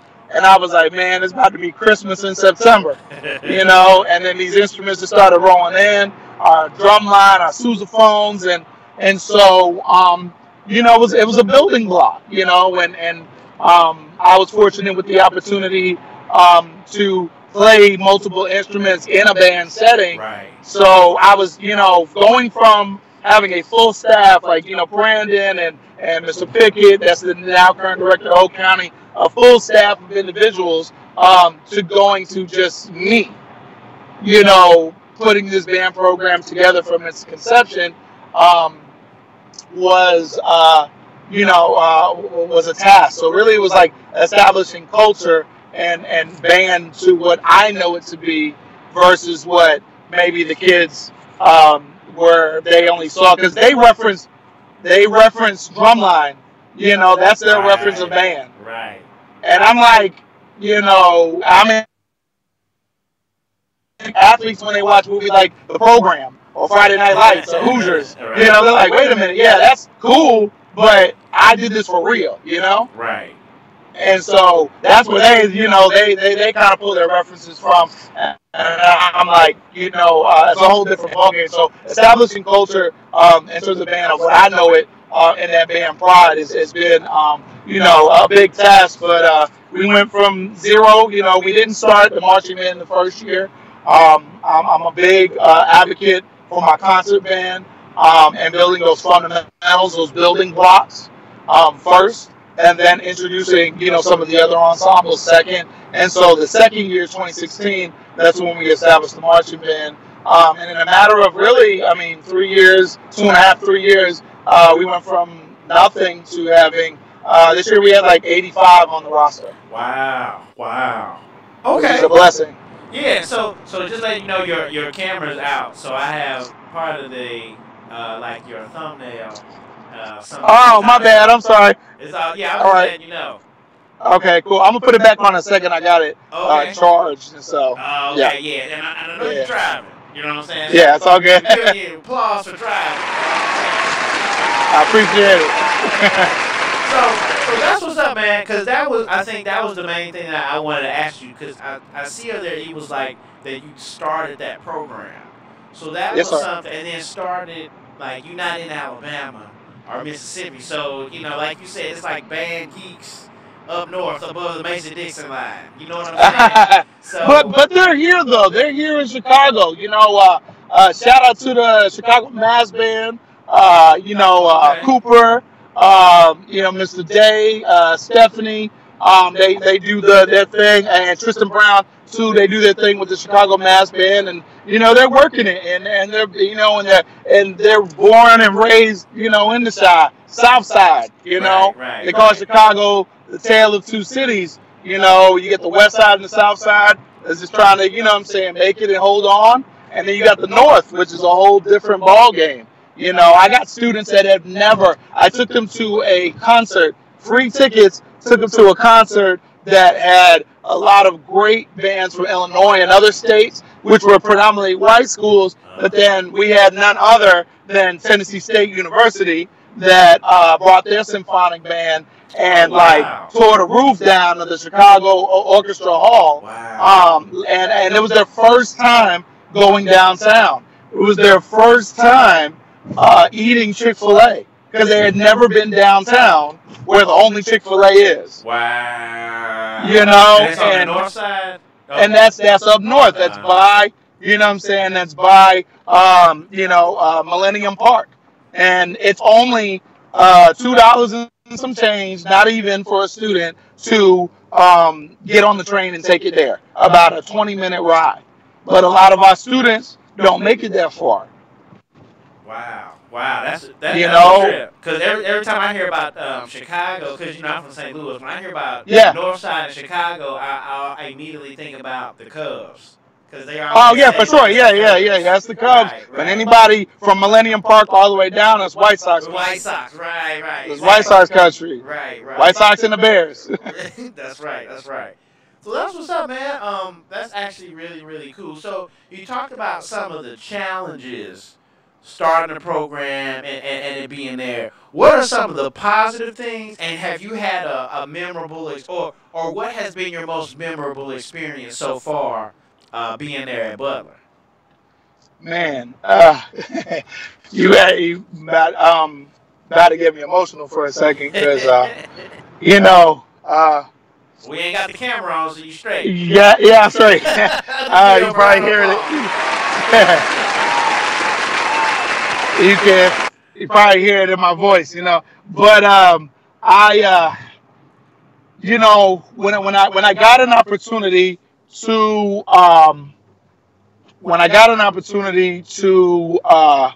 come to Chicago, my goal was I knew some of the struggles that were going on with some of the other schools because I did my research. I was looking at some video clips, talking to some folks. I've had some friends that have made their way. Shout out to my man Lacey. They used to help out at Proviso West, which is in the suburbs of Chicago. Amazing program. Shout out to Mr. Atcher. Yeah, man, I'm telling you, they're amazing, and they will give some bands in the South as far south as you want to go a run for their money. Wow. They're amazing. Shout out to Mr. Atcher that's out there. And so when I came to Chicago, I was like, I want to show. I kind of felt like, Bruce Lee that wanted to show the beauty of his culture to people that didn't know that culture, right? Right. And so that's how I felt. And so, last year, I was able to. I have 3 students that were the first. Well, another student during the founding class. That was kind of. I had him for literally a semester, and he marches in the band at Lincoln in Missouri. Oh, nice. And so I only had him for a semester. He played saxophone, and he's in the band there. And then this past year, I had 3 of my own students make it to the band at Hampton University with Dr. Thomas Jones. Oh, wow. Okay. And, I only taught them for a couple of years. And then this past year, I auditioned about 6 to 9 of my kids. And, I had about 3 or 4 of them get full rides, to UAPB, Elizabeth City, State University. A few of them is going to be going to Hampton, on scholarship. And so that's just been some of the biggest things. Because some of these kids, they come from environments, they come from situations that, I'm going to be honest, I don't know if you or I could maybe could have made it out of. I'm serious. We did that. I just want to say first and foremost that we hear of all the negative things in Chicago, but there's so many positive things. There's so many great things that are going on. There's so many gems, especially on the south side of Chicago, and you know, I just am thankful for the opportunity to be able to teach these kids and them to have a way to see outside of what they see every day, the positive and unfortunately the negative, and be able to experience some things. I mean, those kids that I only taught for a couple of years that are in Hampton University's band, the Marching Force, they're getting to go to Italy I was about to say, next they going year. to Rome next year. Yeah, they sure I are. mean, you can't ask for anything more than that. Right, right. You know what I'm saying? I actually met one student. I think his name was Josiah, I believe, at Hampton. He was Okay. in the drum. He was in the drum line. When the Honda had the sponsor at the Rose Bowl this year, some of Okay. the band directors came down, and I got a chance to meet him. I met Carlton Wright at A&M. Yeah, I And got a chance to meet him at the clinic this year. Man, he's a okay. great man, great director. That band sounds amazing. Yeah, they do. They sound really good. And then Man. Brother Snipes, Willie Snipes, Oh from my yeah, house. man. I used to run around convention with that brother, man. Yeah, yeah. So When he we was were in cool. undergrad, man. God. Yeah. And then I met Pedro Ori, who was Okay. I think the percussion instructor down at Bethune-Cookman. Oh, okay. Yeah. So it was really cool just to see them. So I'm really excited about Hampton doing their thing. Man. So that's actually cool that you have the talking about the students that are going. I'm really thinking about incorporating a lot more people. I've been doing the National Signing Day for marching bands. Oh wow, yeah. So it's just like, where folks talking about they going to play football somewhere, we're talking about going to HBCU to march. So Yeah. We need to pump that up. Yeah. People need to see that. I mean, I'm one of those individuals that was deep in athletics, and I wasn't a scrub. I was good. Right. I played varsity football and basketball as a freshman. Oh wow! Okay. And I coached. I coached basketball for 3 years when I was at Oak County. I did freshman and JV. I love sports, but we all know the percentages of athletes going on athletic scholarship is like less than 2%, and that's being lenient. But we got kids every year that are making it to college in somebody's band room on that instrument. Right. That's real. So yeah, that was I definitely want to get with you and then a couple of other directors I know I'll be in contact with you this spring about where your kids going to school and like how we can announce it and stuff. So there's more to do that because I'm thinking about incorporating a lot more people. The Rogers brothers and I think Eddie, Meet Me on the 50, and then the Showstyle Talk guys. If we incorporate everybody with some joint project, I think you could cover a lot of ground. You can cover a lot of ground, especially telling the world about where some of these kids are going to school next year. So yeah, just something I was just thinking out loud. That's dope. Yeah, that's awesome. So but I will be in contact with you about where your students going this spring. For sure. All right, so Excellent. so going to the chat room. Someone in the chat room. Let me scroll up here. They had a question for you. All right. The Horn Goddess. Let me see here. Okay. I'm scrolling up. The Horn Goddess 32.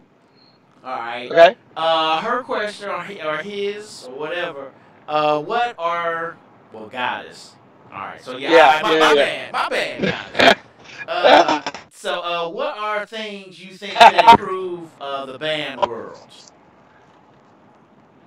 That's from. Say it one more time. It broke up a little bit. Okay, my bad. What are the things you think? Could improve the band world? So I guess what are some things that you think would improve our craft, if you will? Okay. Well, I could honestly say that I was blessed to always be in what I call a comprehensive band program. we always, in middle school, we even had a marching band, but we just did like a couple parades. But we always did our concert music, our jazz, and our marching band. So we did a little bit of everything. I think that's one thing that hurts our high schools and our even our colleges, that we don't see enough of everything. Of all the various ensembles. Like, I talked about how I had to establish culture at my school. So Fridays I have a shorter class. So I turned that into Media Friday. So, for an example, I would show the Blue and Gold Marching Machine does a thing called A Day in the Life. And they show students, their day-to-day as being a student and being a band member. We watch that religiously on top of watching other ensembles, jazz band, concert bands. But it's very difficult to find enough of our HBCUs. Like, after the fall, some of them go dark, media-wise. And not saying that it doesn't exist. Carlton Wright at A&M just did a live video of A&M's symphonic rehearsal, which I'm going to show to my kids. LeBaron McWhorter, that's the assistant at Miles, that used to be at Alabama State. I actually met him at a UNCG conducting conference years ago, and that's how we became friends. He did a live video of him working some music. And our kids need to see that. At our school, our principal hires teachers intentionally that look like our students. And our kids need to see other Black and Hispanic and other individuals of color playing music outside of the marching band. If they don't see it, if they don't hear it, then they won't take to it. But when you have programs, I always show them a lot of FAMU. I can find tons of FAMU. I can find, certain programs I can find clips of, but others I can't. And so it's hard to kind of establish that culture. So I could say that's kind of a thing that I think holds us back culturally, because, maybe it's not pushed in a way that I think is healthy. I like my bands like I like my food. I like a little bit of steak. I want some vegetables. I want some starches, and I want some dessert. I want a little bit of everything, and that's going to make a well-balanced meal. But if you always give steak, or if you always give one thing, one thing, too much of one thing is not going to make anybody healthy. Right, and that's it's funny. We actually talked about that at the end of the 90 Degree show before we signed off. And I think Bridget was the one who brought it up. Oh yeah, shout out to her. Yeah, she's amazing. I know, she's something. But yeah, she basically said, our media teams, we need to get more of them. So when I moved here to California, I started the podcast because it was not a lot of the Black college experience out here. Yeah. And then, once you're trying to mentor to kids or whatever, just exposing them to Black college, doing it through the band was what I know to do. So that's how I started it, to kind of build the excitement around here. And the thing what ended up happening to me was just what you said. For the most of the last couple of years, or pretty much all the years we've done a 90 Degree show, it ends up being the schools that we have the videos for. So mostly we're gonna be talking about Southern, we're gonna talk about Jackson State, and we talk about A&T a lot. And I know Rashad and I have, across like group text or across just talking on the phone, I'm like, man, we can't do a school 2 weekends in a row. You know what I'm saying? Because he'll say, man, I want to talk about A&T, or I just heard. I'm like, man, I don't. Yeah. We need to stretch it out. But then it was hard to then find Fort Valley State every week. So then we reached out to the videographers, so like BandTube and Showtime and Gary and all that, and tried to see who did the most of like the smaller schools. And I think BandTube does a good job of trying to. Yeah, is that David that's out there? I think so, because David was in the band with me at Fayetteville State. David, I'm trying to think, who was the first? Is that the original? Because I think he said that he doesn't do it anymore. The guy I interviewed said he doesn't do it anymore. Yeah, that may be him. That may be him. Yeah, David, I think Norman. He was in the band at Fayetteville State, and then he went to South Carolina State. But I totally agree. And it's crazy that you're saying that, because I talked about Vandercook. I'm in my second. I finished my second summer, and I have one more summer left to my master's degree in music education from Vandercook. And last summer, excuse me, 2 summers ago, I had an opportunity to sit down with a young gentleman that is doing some amazing things in Jaguar Land, none other than Kendrick Taylor. He was taking some additional courses at Vandercook, and him and I were talking about the same conversation, and I told him, I was like, you know, Southern University is on the map media-wise. I would put them and A&T in terms of the most broadcast band throughout the country. And I told him, and I always know, people say what they want, but those guys from Southern University can play. All of those guys, especially if you came from the Dr. Isaac Briggs era. Those guys can play. And I knew they had concert bands and symphonic bands and great jazz bands. And I was like, man, if you show some more of that, I was like, that's really going to like take recruitment and everything to the whole next level. And last spring, they brought their band to the HBCU Consortium in Atlanta and had a very, very good performance on that concert stage. And it started getting people like, oh, I didn't know they were doing that down there. They've been doing that for a long time. Well, we got to put it out there for kids to see. Or all they're going to think is what they see, what they're exposed to. Right. Because just what you just said there, you talking about some guys from Southern that can play. I mean, that sounds foreign to me. You know what I'm saying? Now, I'll say this. The guys from Jackson State as well, too, same thing. I mean, we could go back to Harold Halton, you know, Dow Taylor, those directors, the legendary directors. You could not be in those bands if you couldn't play. That's right. Period. And it's funny, you brought up going down the line earlier. That was actually one of my questions I was going to have for you. Do you actually do that there at the high school level? Like, were you like, oh, something doesn't sound right. All right, one by one, go down the line. Do you do that? Do I? Yeah. Do I? Man, my kids know. And I have, and one of the difficulties, I don't think I put this in there, my kids most of the kids in the city start in 9th grade. Wow, they start their instrument. They start their instrument in 9th grade. Wow. 90% of the kids that I've taught started their instrument in 9th grade. The other 10%, they knew what their instrument was and could maybe do a little bit. A lot of drummers, but they had never played any mallets. My wind players could get out of a couple of scales, but they, wasn't like the experience that maybe you and I and others had starting at an early age, But if you go to the suburbs or if you go to further in the state, these kids are starting at a very young age, 5th grade. Right. Sometimes maybe even younger. And so a difficult task that I've really had to, dig into my pedagogy and just resources with other directors to teach these kids from the beginning. And which is a blessing, but it is difficult because it's still high school. We still have football games. We still have events that, the kids would like to attend to. We still have concerts. And regardless, if you show up to listen to a group, and this is a high school group, there's a stereotype or there's a stipulation of where they should be. Sound-wise.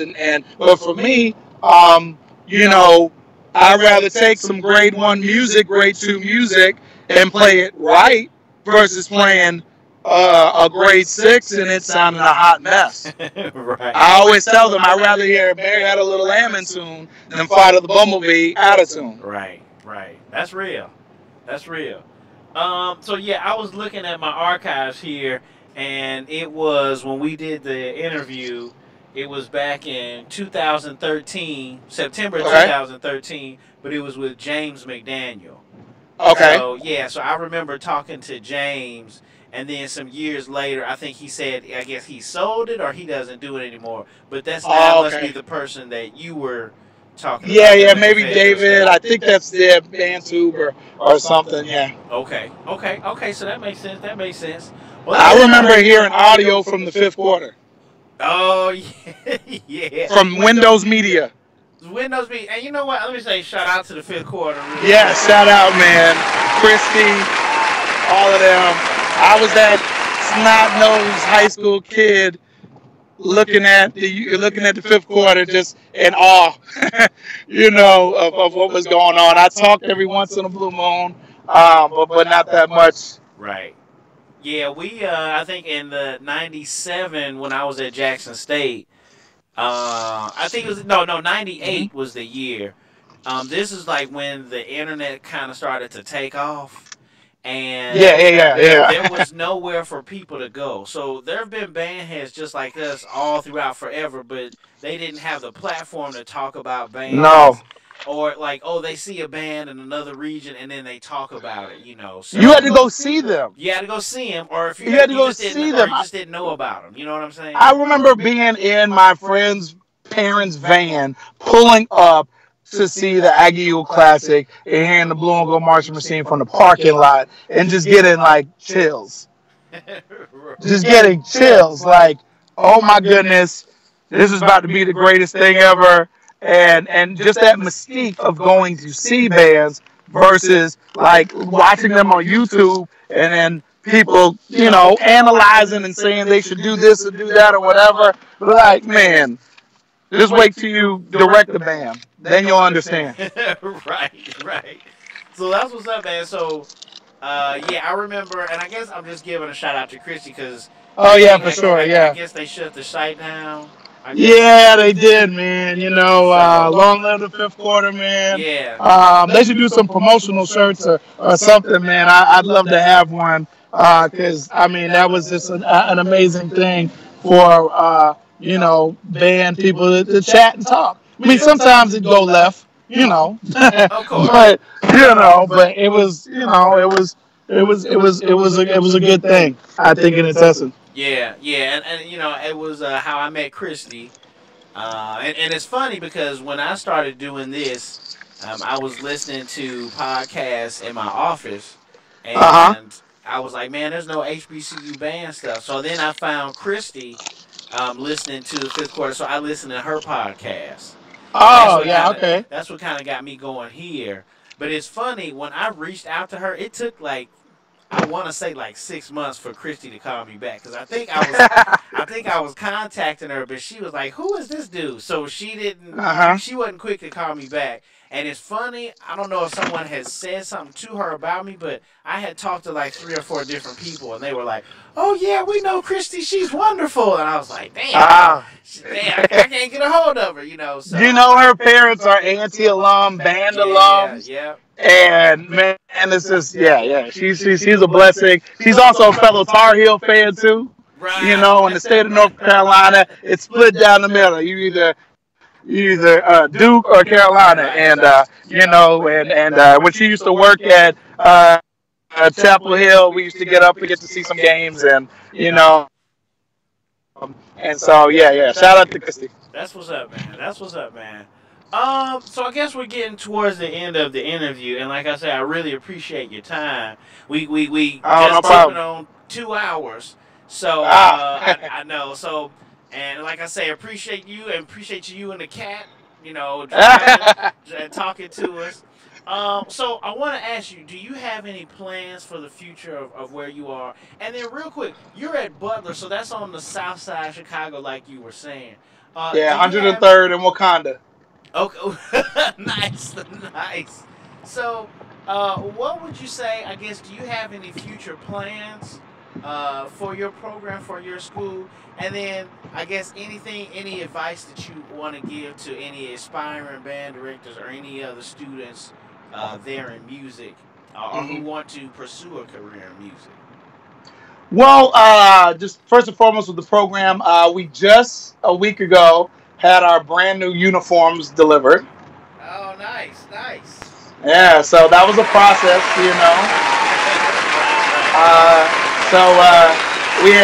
we had a late Christmas, but it was just so good to see the kids, and I got some pictures on my page. If you look at them that we did last week of unboxing the uniforms, so that was a blessing. We got our concert coming up, our first really big band concert. I mean, we've done some things in class, but band takes time. Especially that ensemble, and it's like Thanksgiving dinner. They say you don't trust somebody that starts cooking the night before. You gotta cultivate that Thanksgiving dinner. Right. You gotta wash some grains and get everything together. So then we're gonna have in 2 weeks from the 31st. We're having our concert in the auditorium that's right next to our school, and so we're excited about that. I always talk about, and this can kind of segue into the next question that you have for me. Like, I was fortunate to have different opportunities in different bands to play different instruments. When I was in high school, I was on the drum line. I still played my trombone and baritone and tuba whenever I could, and that's what I played primarily when I was in college in my undergrad degree. But I always, try to keep those skills ready because you never know. And so the first thing that I started at my school was the drum line. That was a good way to get people interested into the band and seeing what we were doing. And there's a lot of great drum lines in Chicago. They might not have the other pieces in terms of the instrumentalists, the winds, totally together. But some of the drum lines are amazing. And so we started the drum line, and we're actually in defense of our championship. We've won the last 2 years since we've started competing, and so we're looking for a three-peat in March 2nd, and so that's what's going on with the program there. And jazz band, this is our second year establishing the jazz band, and we're looking forward to possibly hosting an event because, like I mentioned earlier, we took about 11 of my kids a couple years ago to the Tennessee State University high school camp, the Edward L. Graves camp, and I got a chance to meet him and shake his hand. I've always been, admired his band programs at Tennessee State, and so we're going to try to do an event to raise some money to take some of our kids to that program. Take as many as we can. To that. So that's what's immediate, for the band program at Butler. As far as my future music educators and band directors, you have definitely. Hold on 1 second. I'm paying a toll. Give me 2 seconds. That's all good. I'm just. You guys took me all the way to Chicago. I'm just getting into Chicago now. So shout out to the Marching Podcast. Yeah, how you doing? Round of applause. How much is it? Okay. Yeah. Y'all got me back to the South. Nice. What highway you rolling on? Oh man, what is it? I was just driving. I'm on the Skyway Bridge right now. That takes you right into Chicago. I was on 60 for a little bit. Now I'm about to be on 90. Oh, nice. Yeah, I'm Dan Ryan, but headed to. I stay on the west side, but work on the south side. I grew up. The crazy thing, just segue or side note. I grew up as a Chicago Bulls fan, and I live 10 minutes away from the United Center. Oh, no. Oh, wow, that's cool. So it's crazy. I mean, I drive by it every night, and it's out of my way to go home. Like I go the other way so I could go by it because any kid growing up when I grew up, it was Jordan, wasn't it? You were a Jordan fan, man. Jordan, yeah. I remember. You either loved him or you hated him, and most of my family hated him because they were New York Knicks fans. Right. But I wanted to be like Mike, so so it's surreal, living down the street from the house that Jordan built. Yeah, that's funny you say that because nowadays, man, it's hard to find people who don't like Jordan unless they hardcore Knicks or or Pistons fans. Like, they'll say now, I don't like Jordan, but nowadays, man, everybody and their mama loves some Michael Jordan, man. It's hard to, and it wasn't like that back in the day. You know what I'm saying? Oh no, man! But I just remember, just being, just captivated by him, and it's definitely awesome. I always show my kids, sometimes when we're done doing practice. I'll throw some old clips on, and all the kids are about Stephen Curry and LeBron James, and they're great. But like, man, you guys missed a lot of great players. Right. Charles Barkley didn't just talk trash on TV. He was a dominant player. And he's not that tall. You know what I'm saying? People don't know. No. He's like that dude Zion Williamson out of Duke. Oh. Because he's a beast, but he's not that tall either. You know what I'm saying? Man, let me tell you, I'm a Carolina fan, tried and true. But there are always a couple players that I raised my eyebrows to. When I was younger, it was Grant Hill. Yep. I couldn't stand Christian Laettner. Still can't to this day. So I ain't look at him. I wanted somebody to knock him out. And then now Zion Williamson. I'm like, this kid's a problem. He's amazing. But, to get into the second part of the question, as a music educator, again, I was fortunate to have a comprehensive program. And on what I see, and again, through my directors, Dr. Hodge, even, Dr. Ruff. Dr. Ruff gave me an opportunity to rehearse the band. Sometimes, because staff, a lot of times at HBCUs, they're not tenured professors. They're helping out. They're alumni. They're individuals that have talents, and they're helping out with the program. Aaron J. Campbell, as of this year was, the official arranger for North Carolina A&T. But he had been doing it for 10 plus years prior to. And so these individuals help out on the university level, but necessarily don't get paid to do that. So they've got other jobs and other things. And I had some moments that, when I was an undergrad student that, Dr. Ruff would be like, hey, are you ready? Do you have some songs ready? Can you run rehearsal? And I stepped up to the opportunity to be able to rehearse the band at Fayetteville State with Tim Chambers. He gave me an opportunity my last year, myself and my friend, Brother Larry Lynch, co-drum major with me, along with Joaquin Bell. We wanted to lighten the load of the band director, and we knew that when it came to some of the current songs, he wasn't as as up, on some of those current songs. And so he would, he left us with the opportunity to write for the songs. And so we were doing the dance routine music, my last year. Even Travis got an opportunity. His arrangement of Word Up, we played that at Honda. Oh, wow. In 2009. That's cool. That was his. And Mr. Chambers taught us, and he taught us from hand. He taught us from the piano. He taught us from singing. He's like, how does that part go? What harmony is that part? What, name that chord, spell that chord. How would you count that rhythm? We couldn't get up there on the podium and say la la la or ti ti ta. We had to count it. Wow. We had to do those necessary things that, that band directors have to do that sometimes I don't see some of the younger directors being able to do, and not just in the marching band, but also in the symphonic band as well too. Right. And so I would say if you are about this culture, about music education, there's no band major.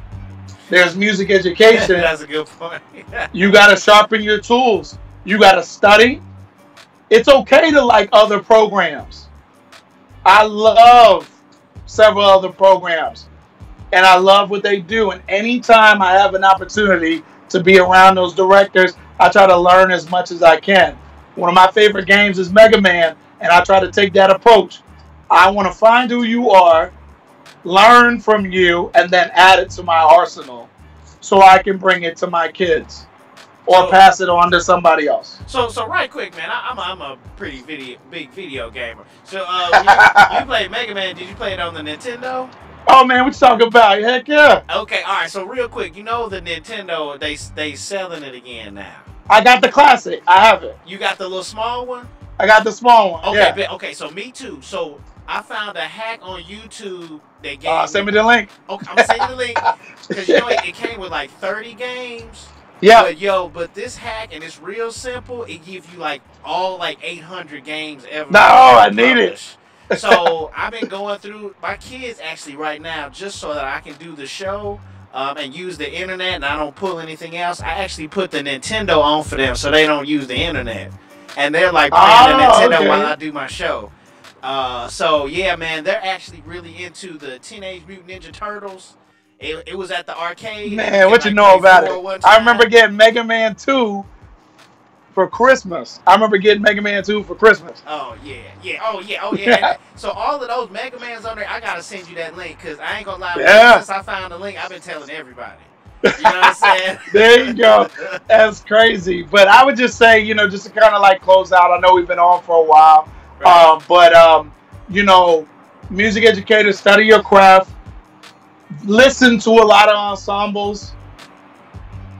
Don't be afraid to make mistakes. I think too many times in our culture, we do not, especially with my kids in this generation, they're scared to make mistakes.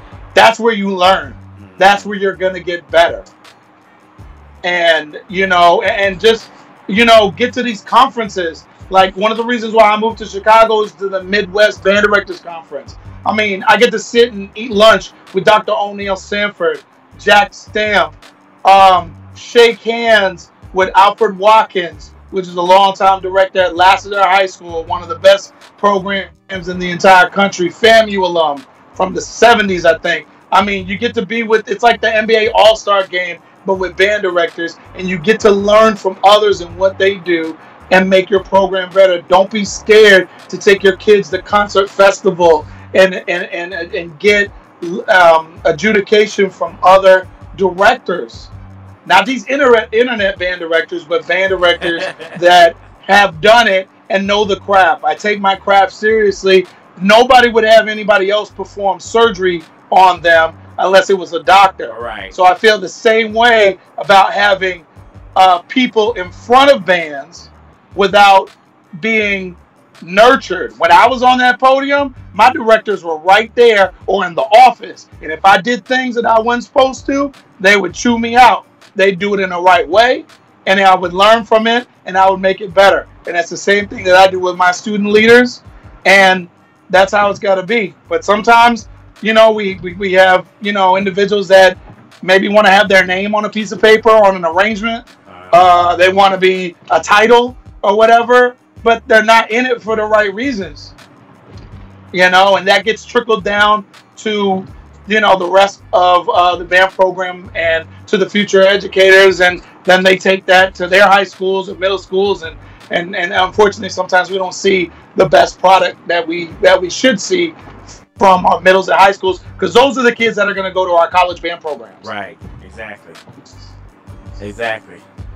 Well, that's what's good, man. I really appreciate it. Let me give you a round of applause here. Thank you. Yeah, man, I really appreciate your time. Let me get out of there. I'll be keeping up with you, touching base with you and everything, because I still want to do like a promo where you're saying, you know, you're listening to the Marching Podcast and all that. Oh, yeah, for sure. Yeah, I would love to do that. I would love to do that. Yeah, so I'm saying that not to do it on the same night as the interview. Yeah. But yeah, and then shout out, let me give another round of applause. Shout out to the people in the chat room. Yeah. I'm going to go back and see there, and I'll try to answer any questions that I can. Oh, yeah, definitely. And shout out to Rodney Chisholm in the... Nah, man, that's my bro, man. Okay, so that was my room. He lived with, when he got the job at Fayetteville State, we were like roommates for 4 years. And he remembers seeing me on a band video. Like, man, that kid is hype. You know what I'm saying? That kid is hype. And then he's like, man, now I know you. That's a trip. Yeah, he's been in the chat room. And he even was bringing up in the discussion when we talked about the fifth quarter. Gerard Howard, who was at Jackson State with me, he started marching sport. Okay, yeah. I remember marching sport. Yeah, because folks needed somewhere to go. And I think I started a little bit, but back in '98, I think this is when it's happened. But we had a guest book at Jackson State, and pretty much it was for like the parents to say stuff to the directors and all that stuff. And this is, again, it's new as far as the internet is concerned. So what happened was that a lot of people from other band programs jumped on the Jackson State guest book. Oh, and they were talking as much as what you see now, horrible, off the chainness. It was on the JSU guest book. So I remember the directors actually stopped practice one day, and they said that you guys have to be careful about saying stuff on this guest book because it's supposed to be for like parents. You know what I'm saying? It's supposed to be for like, for the parents trying to send their kids to school, and they reading all of this, man, y'all whack.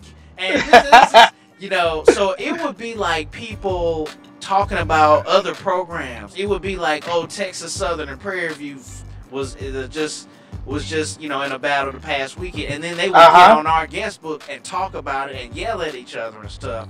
So let me tell you, Dr. Hodge, it was a cardinal sin to be in the blue and gold marching machine and to post on the fifth quarter. Oh, wow. But A&T had one of the biggest representations on the fifth quarter. Right, of course.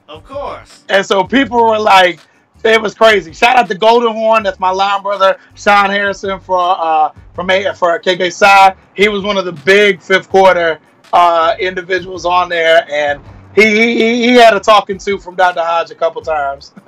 That's a trip.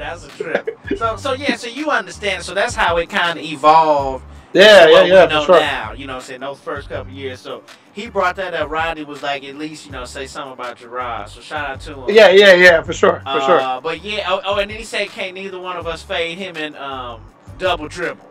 So man, hey, look, I'm gonna get that Tecmo Bowl and pick Bo Jackson. Oh, hey. So I'm not losing. So the Tecmo Bowl came with the Joe.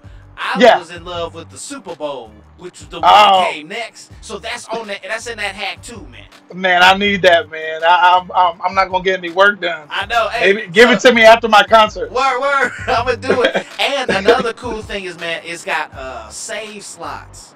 So say if you go on somewhere, you get 3 different slots to save on each game, yo.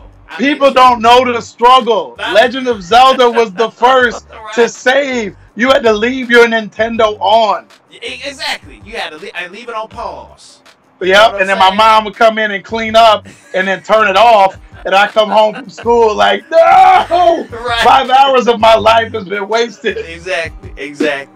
So that's what's up, man. Yeah, I'm going to make sure I send it to you, man. That's cool, man. And before we go, I just got to say, shout out to everybody there. I'm going to go back through the comments. I'll put my email there if anybody want to ask me any questions. Definitely, if you can give me your thoughts and prayers. I go into my last summer of graduate school this summer at Vandercook, and so, almost finished. Nice. Yeah, we'll give you a round of applause now. Thank you. We'll give you a round of applause now. So what's up, man? It's been a good interview, and then, like I say, I'll be retweeting it and re-putting it out on Facebook and Twitter and all that. And we're on iTunes, we're on Stitcher, all that stuff. So all of this stuff is gonna be putting on all of those places, man. So I really appreciate your time. Man, thank you so much again. Y'all done brought me all the way to the shop. I'm like 5 minutes from my house. It's like 1 degree outside. So I appreciate it. Thank you so much. It's a blessing, and God's good. That's what's up, man. If you're interested in becoming a sponsor or a patron to the Marching Podcast, please contact the show and we'll give you the criteria so we can start to pub your business using our platform. We'll play your commercial. We'll post your website on our blog. We'll help send out your information through social media. Let me go back to the other camera so you guys can see it. You guys listening, or you guys actually watching on YouTube, you see down there at the bottom the little ticker. Well, that could be you and your business. There go Charles. He back on. Hey, I'm here. I had to charge my phone. I ain't wanted to cut off in the middle of the thing. Right. That's cool. So you see him there. But you guys go ahead and continue to support the show. Support all our shows. Rogers Brothers, Meet Me on the 50, Show Style Talk Radio, all the stuff that we promoting for the craft. That's all the time we have for the podcast. Check out what's in your website. Donate what's in your heart to themarchingpodcast.com. Like us on Facebook. Follow us on Twitter. Thanks to you for listening. And remember, the eye is a better pupil and more willing than the ear. Advice may be misleading, but examples are always clear. See you next time.